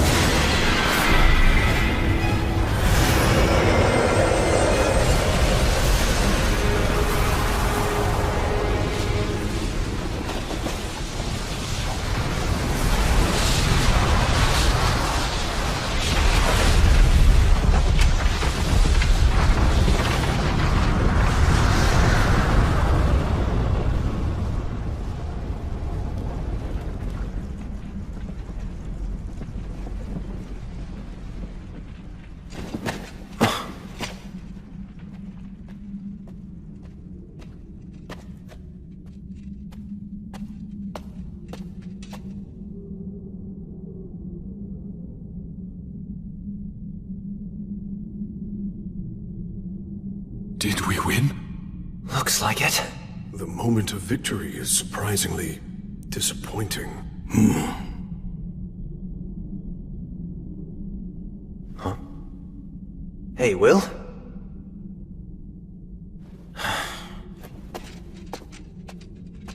The dragon's destroyed, isn't it? Yet, I don't feel certain of our victory. Not everything is resolved by a battle to the death. Sometimes you win by pure chance. And yet...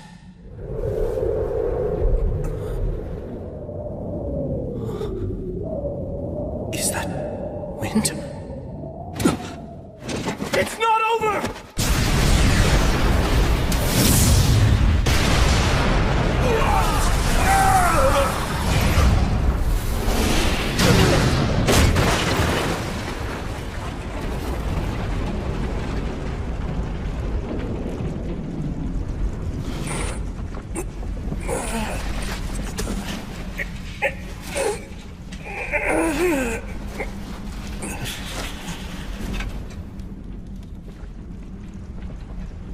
He changed. Precisely.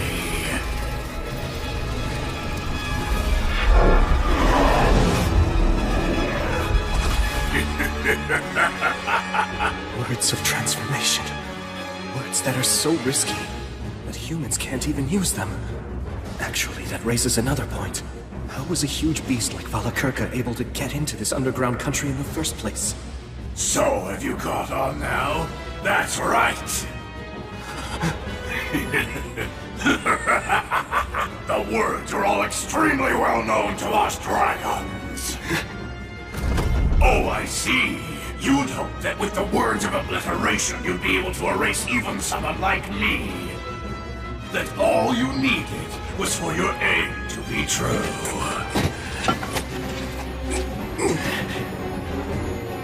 He even knows how to counter the ultimate destructive magic. No, the result would likely be the same no matter what magic I chose. This dragon has fought every kind of word on every kind of battlefield, and he's been able to defeat every last one of them. Of course he has. This is a dragon.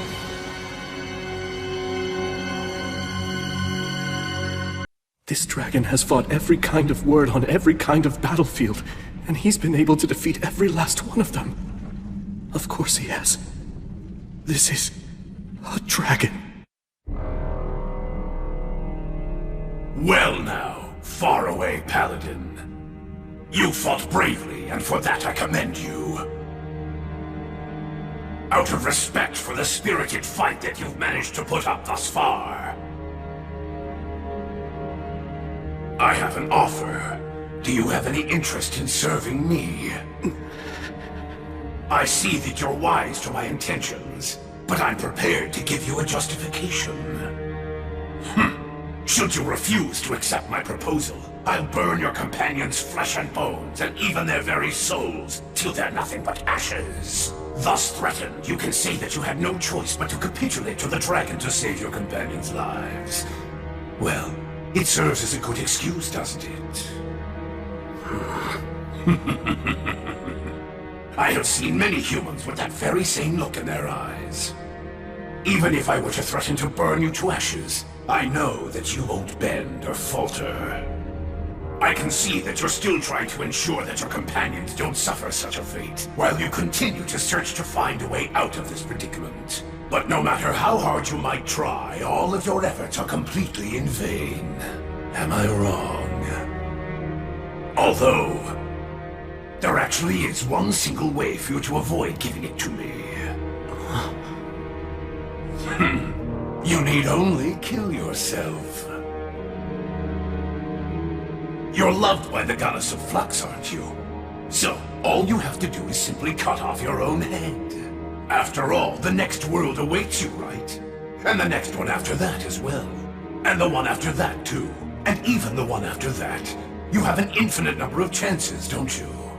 If you wish to prevent a tragedy for your friends, simply end your life. Like tossing a game board if you can't win.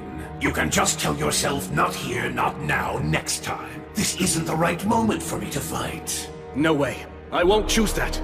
Very well, then. To be frank, if you don't place a higher value upon your own life than that, I don't want you in my service.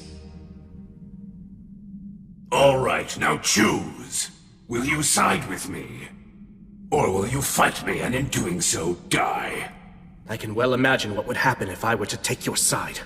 I simply cannot bow to you. Then your companions will die. We all came here prepared for that possibility. If any of us are lost, so long as just a single one of us survives to put a blade to your throat, that will be enough. But surely you see that you have no chance at all of winning this fight. Yes, I do. If I persist, use this blade, and strike you, thousands or millions of times, I'll win this battle. Am I wrong? Maybe you could, but only after thousands or millions of miracles come to pass. It doesn't matter how many thousands, millions, or even billions it takes. If I have a chance at winning, if there's even a possibility of keeping my promise, then I'll take it. So now, you'll see how stubborn I can be. Dragon Valakirka! Speak your peace, faraway paladin. I'll slay you. Right now! I'll strike you down long before you can! Fortis Vita! Acceleratio! Cadere Uranium!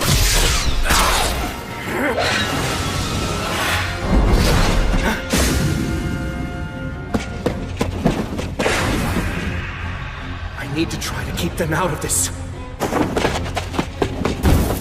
Verba Volanto! Tony Cruz!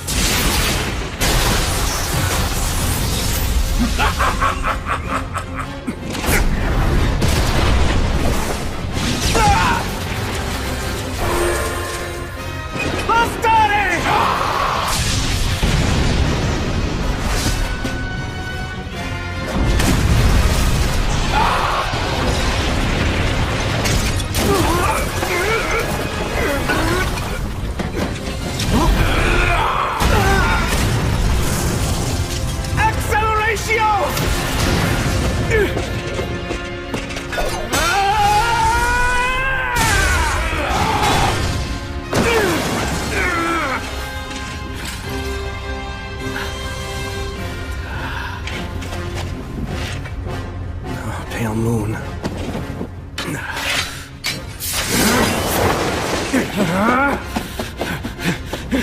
Valakirka's wounded all over, too.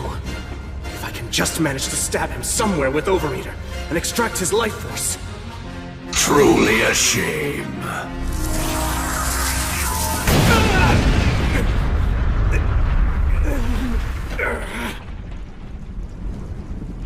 I am quite familiar with that particular demon blade. I know that it's indeed a legitimate threat to me. It's said to have been forged by the hand of a demon king in times gone by. It was created in order to confront and kill the High King, who was obsessed with swords. But despite its power, if one knows how it works, it can be defeated. Much like this.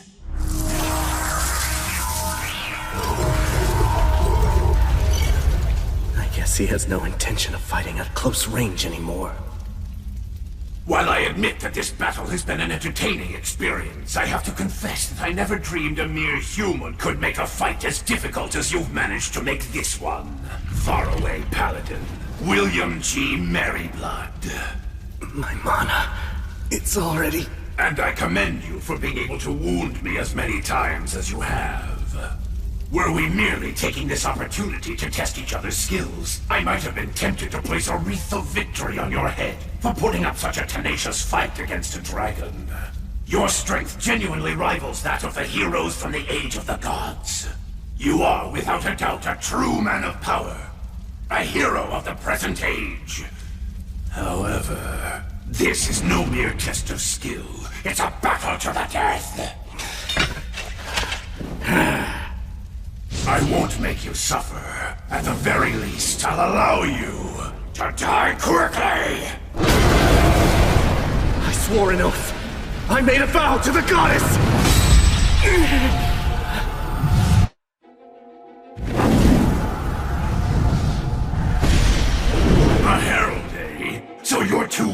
send an echo, are you? This is nothing but a pointless, wasted effort, goddess of light!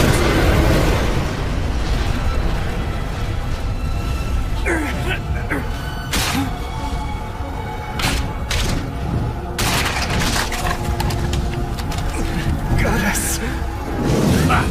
So you value your hero's life that much, do you? But be that as it may, the intervention of a mere herald from one single god isn't enough to change anything about the outcome.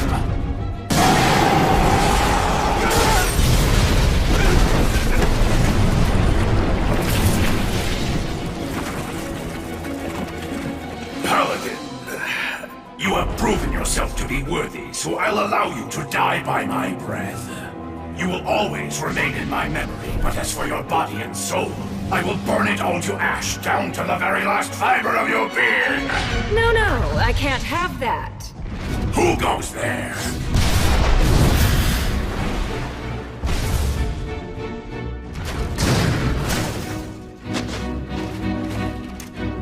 This hero is my prey. I've chosen him as my enemy. After having watched him fight, I'm absolutely certain about that. And I won't have him defeated by someone else right in front of me. The god of the undead here? Stagnate? Well now, evil dragon Velikirka. I believe you said that the intervention of a mere herald from one single god isn't enough to change anything, and you're right. I told him that too. That's the same prediction that I gave him. I said that heroes are insufficient, even with the Goddess of Light helping. That's true. There's no chance of slaying a dragon like Calamity's sickle. But you know, now that I come to think about it, I didn't consider what could happen if such an intervention actually involved two gods.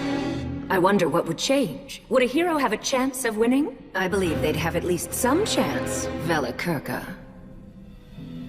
Well, it seems that you're as talkative as ever, god of the undead. You and I are two of a kind. A detestable kind, that is. I feel as if we have similar tastes.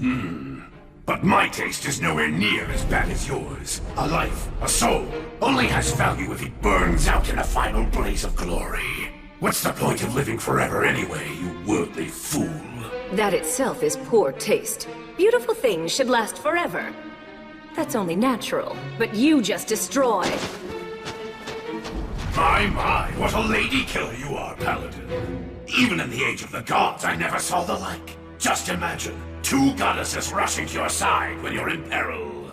Wait, goddess? In the grand scheme of things, does it matter whether I'm a god or a goddess? After all, to someone who's a god, gender is only decorative.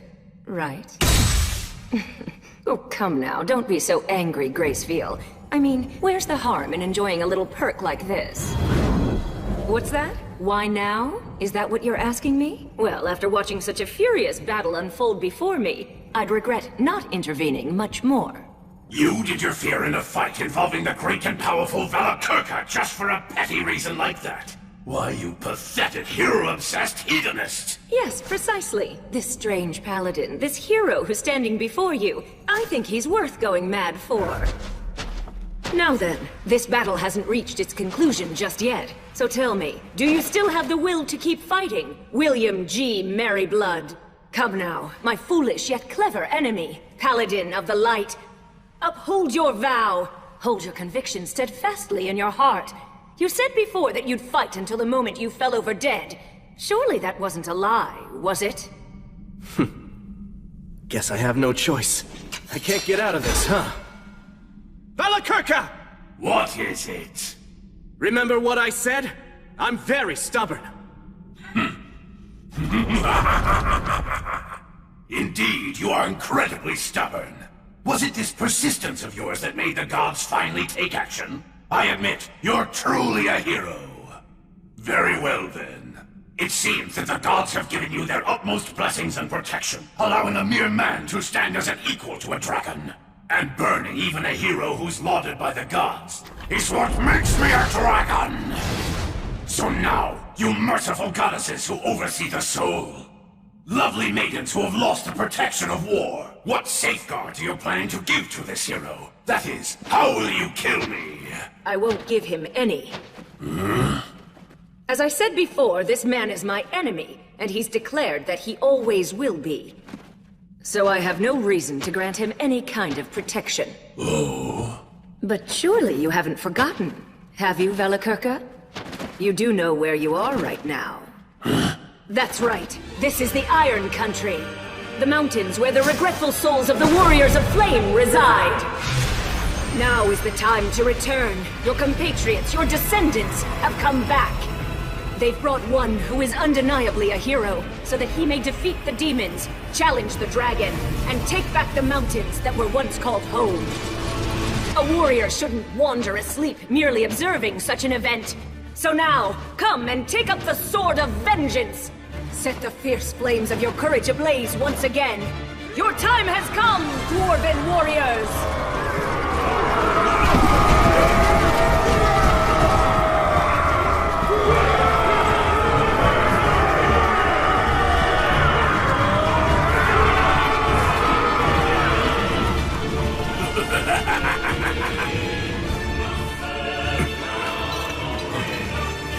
You guys haven't all become undead, have you? Relax.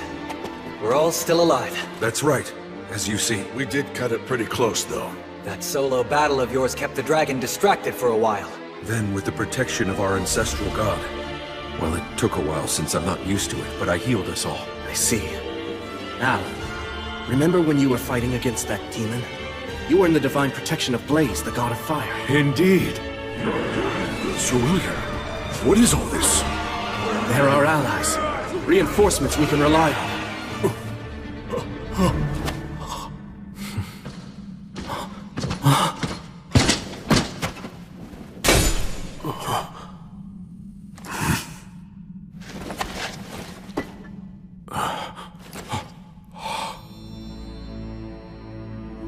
Your grandfather!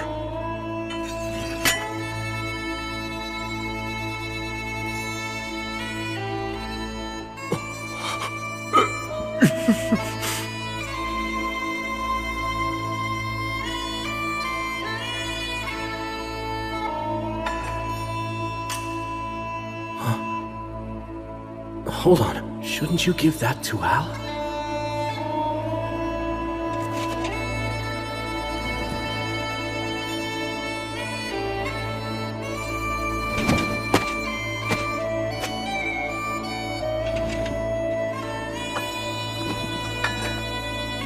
Called on. An enchanted sword handed down among the dwarves since the age of the gods. This blade took one of Valakirka's eyes. Hero of the light. Care for my grandson, and for these mountains. Please. Grandfather! Valakirka's flames burn everything, even souls. No way. Not yet. It's not over yet.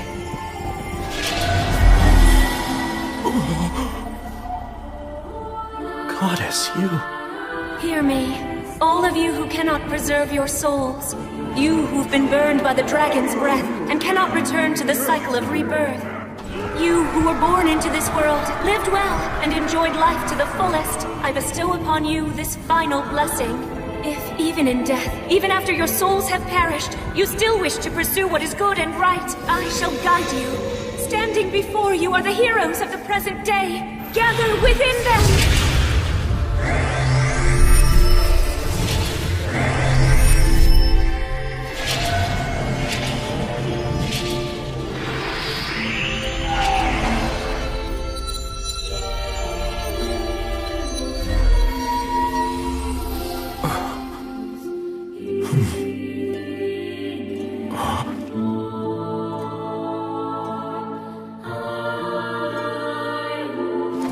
Grandfather!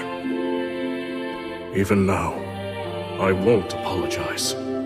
But, my grandson, look after our country and people. I beg you.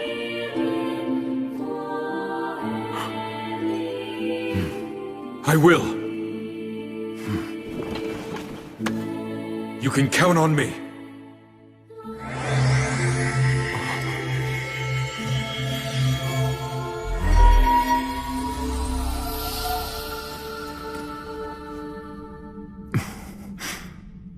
Sheesh. I guess that nothing's changed. She never could let me have all the fun.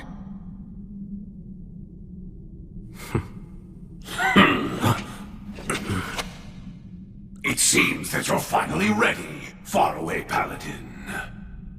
You weren't just being nice, were you? Certainly not. I merely like to let my wine age a little. Now that you've prepared and gathered all you need, you, the heroes, will come for me filled with hope, and I will crush you. And when I do, right when your faces contort in despair, that moment, that glorious second, is when I feel the greatest joy! Now come on, challenge me once more, faraway paladin!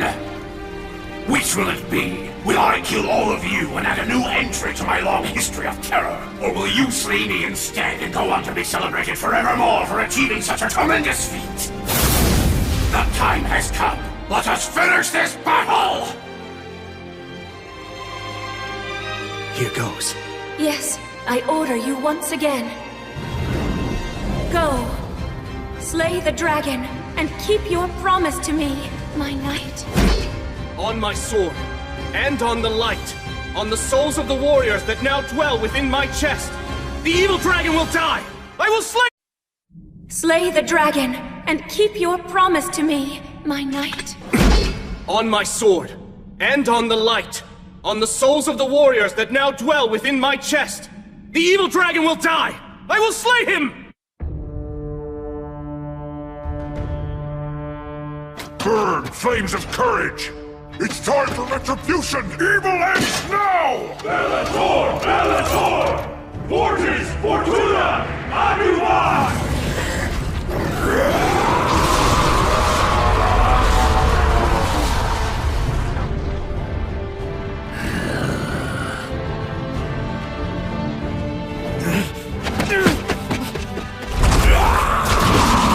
Divine protection of light!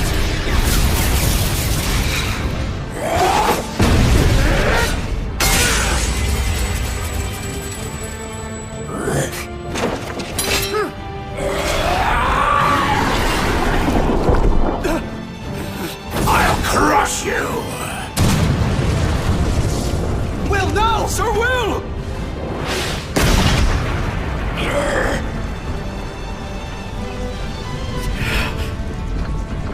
I swear, Will.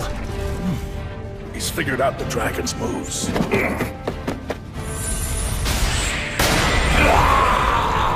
That comes with a bonus, Hydra Venom.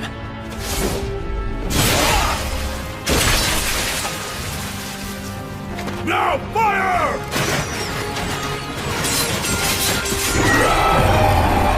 Charge in!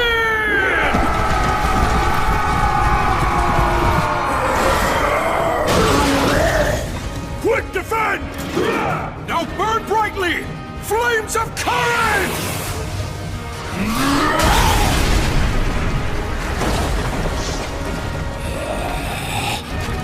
This is our homeland, and we're taking it back right now!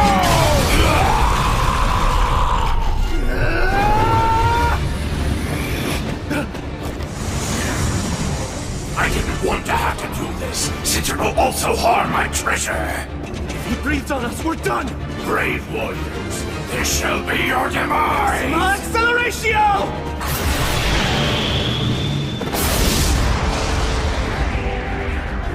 Solus Ortus!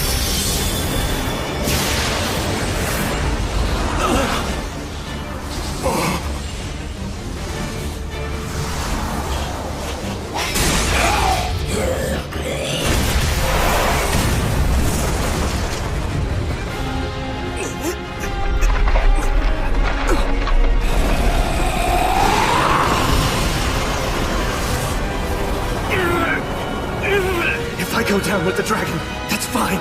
You must not give up.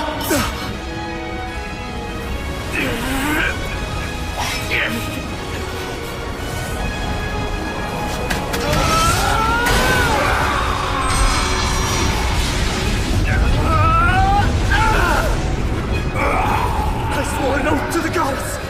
I made a solemn vow to her! I promised not to give up on life to the very end!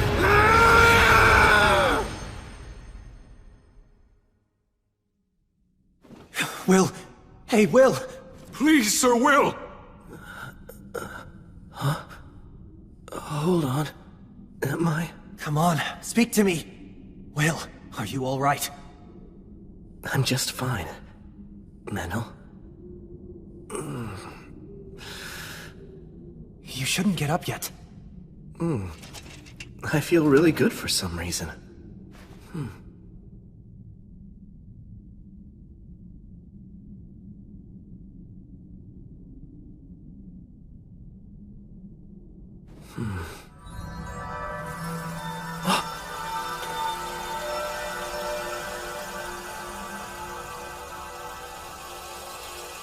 You guys saved us. Thank you all very much. We appreciate your help. Farewell to you, my comrades, my ancestors. The young master and I will take over everything from this point onward. I promise. I'll restore the Iron Country to its former glory.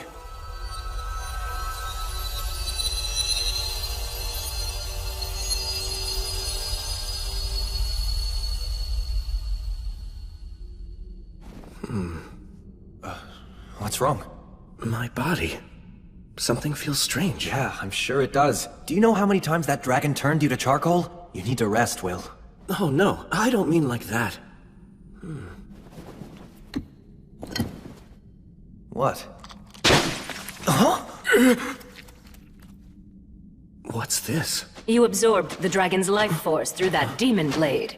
It's obvious. The dragon's breath burned your body and soul until they were red hot. It tempered you, and then his blood hardened you, just like forged metal. What? To put it plainly, Valakirka's dragon factor has interwoven itself deeply into your body and soul. Ordinary blades will no longer be able to cut you, and weak words will feel as if they're nothing more than a light breeze on your skin. However, your new condition increases your animal nature. Don't let this power make you arrogant. Make every effort to keep the dragon factor quiet. If you don't, then it will only bring you to ruin. And to be honest, I do not wish to see you die such a pitiful death. Stagnate, you... I'm afraid I've been rather free with the use of my power. But then, since I helped you slay the dragon, you now owe me. I'd say that's not such a bad trade-off. You do feel indebted to me, don't you? Yes. Excellent! You see, when dealing with a hero such as yourself, pinning you down and forcing you to yield to me is much less effective than making you feel grateful and indebted to me. It is a shame that Gracefield guided those dwarf warriors away, but why should I bother seeking them out simply to make trouble for you, when asking for nothing and simply making you more and more indebted to me will prove more profitable later on? That's exactly what scares me about you. Then I shall go now. And farewell to you, Gracefield. I've troubled you enough for now. Stagnate, goddess of the undead, won't you consider giving up your ideals?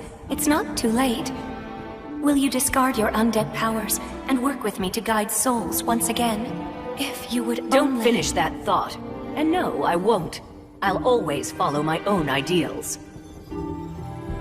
I see. Farewell, my elder sister. Yes. Farewell, my little sister. Well then, William G. Merryblood. Huh? You have acquired great power, and your name will now shine even more brightly as a hero. But as light grows, so too does the darkness. So try to avoid becoming a warmonger and hating people, and keep your womanizing in check. Oh dear, that's right. You don't actually have a woman, do you? Hey, mind your own business. I understand that you've devoted yourself to my sister's service, but even so, you should take at least one mate. How else will I have the pleasure of seducing your offspring? That's the worst possible reason. Actually, if I were to create a female echo one day, would you consider siring offspring with me? Look, I'm not asking you to do it for me, but really, what harm could one single child do? Rhea Sylvia creates demigod children with heroes all the time, after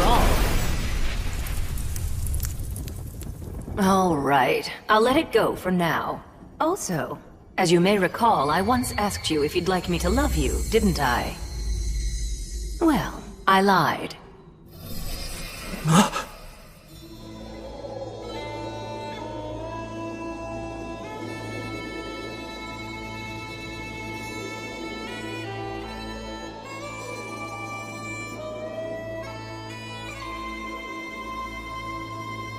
Because the fact is, I already love you, William G. Merryblood.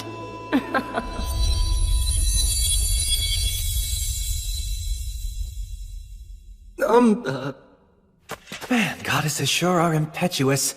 Anyway, just be happy, Will. My knight, and all of you heroes, you've done well in your goal of slaying the evil dragon. Splendid work. I still can't believe we won. I shall reward your efforts. If there's anything you want, you need only speak it. A wish? If I may, please, Goddess of Light, this area is full of the dragon's miasma. Can it be expelled from the mountains and Lothdor?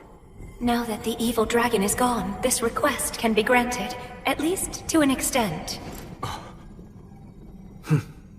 Well, if that's the case, then please, I beg you to purify our homeland. Yeah, I'd like to ask for that as well. Gotta think of Dina and her people. And I shall also make the same request of you for the sake of my fallen compatriots. I'm fine with that too. Just being able to fight the dragon was enough for me. Add my name too. I request your purification and blessing.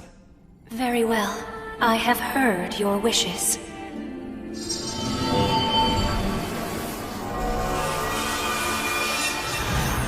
Sorrow for all those who've been lost. Blessings upon those about to be born.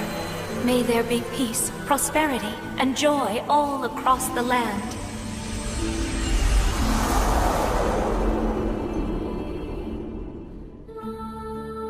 Now, you heroes who've slain the dragon, you brave souls who've reclaimed and restored this land, henceforth, may the blessing of the light be with you.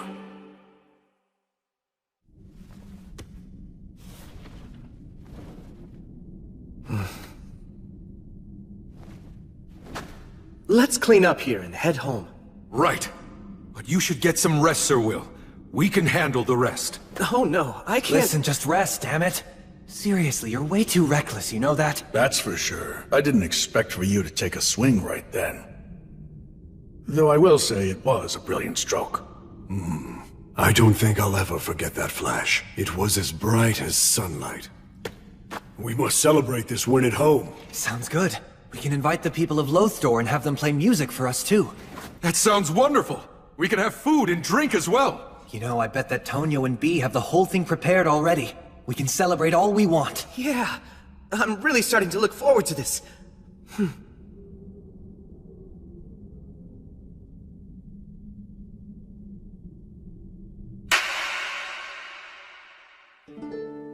We took some of the dragon's treasure and a few of his scales as proof of the successful completion of our quest. Shortly after, we headed out for town.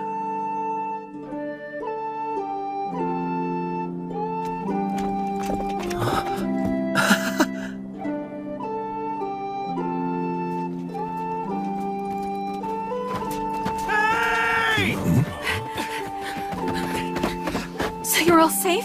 Well, yeah. I mean, can't you tell? I heard the dragon's roar and then all was silent. Soon after, a strange fire spread across the land and the entire area was cleansed. Sincerely, I'm so glad.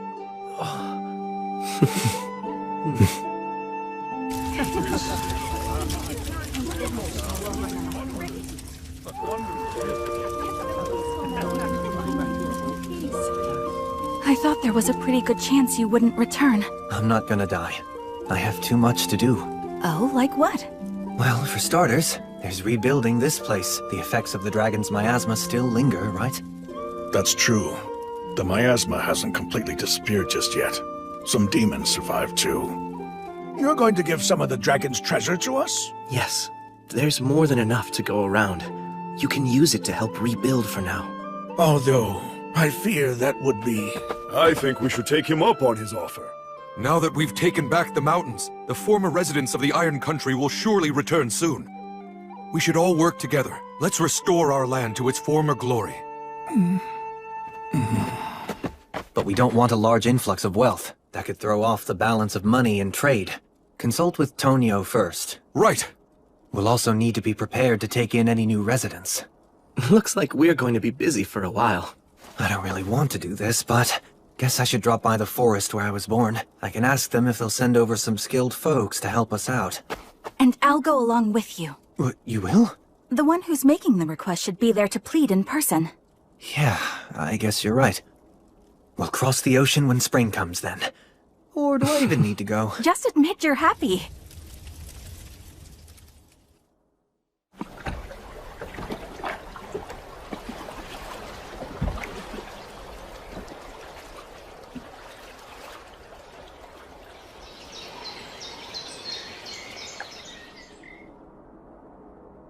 Hey, Gus! Hello, Wandering Sage! Oh, you're all here. You mean you didn't die?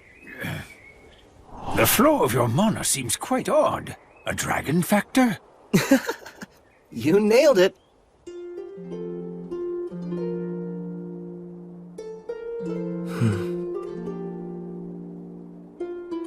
That's actually a curse, you know. Yes, I know.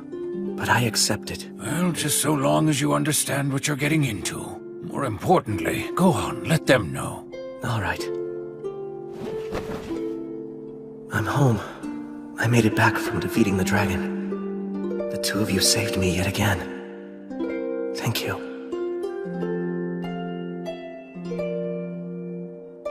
Allow me to return the weapon that you lent me. No need. Just keep it. I have no use for it. Oh, but, isn't it a memento of your beloved comrade? My, how kind. You're really quite sincere. It's precisely because it belonged to my comrade that I simply can't bring myself to let it rot away in storage. Well then, I gratefully accept it.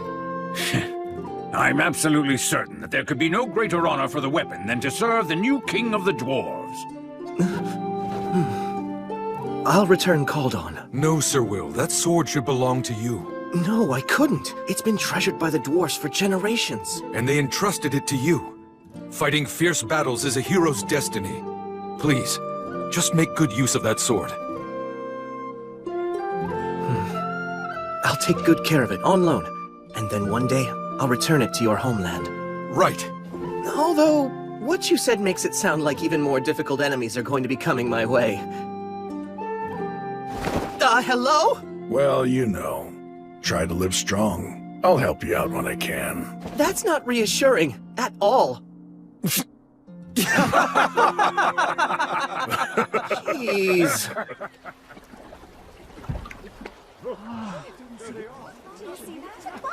Is that them? Welcome back, all of you. It went well? Never seen anything like that. Wow. Incredible. We've slain the demons in the mountains. And as for the evil dragon Valakirka, we slayed him too. Congratulations!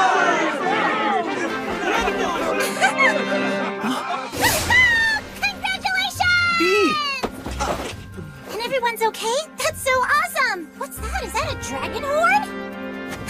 Let me go see! I'm gonna write a song about it! Whoa, what's that? New equipment? Cool! Where did you get it? Young master, you've grown into quite a fine young man. There are so many things I want to tell all of you about. About our Iron Country home.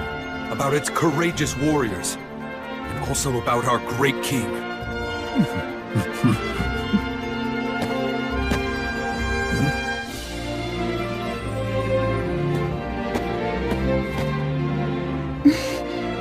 It's good to have you back.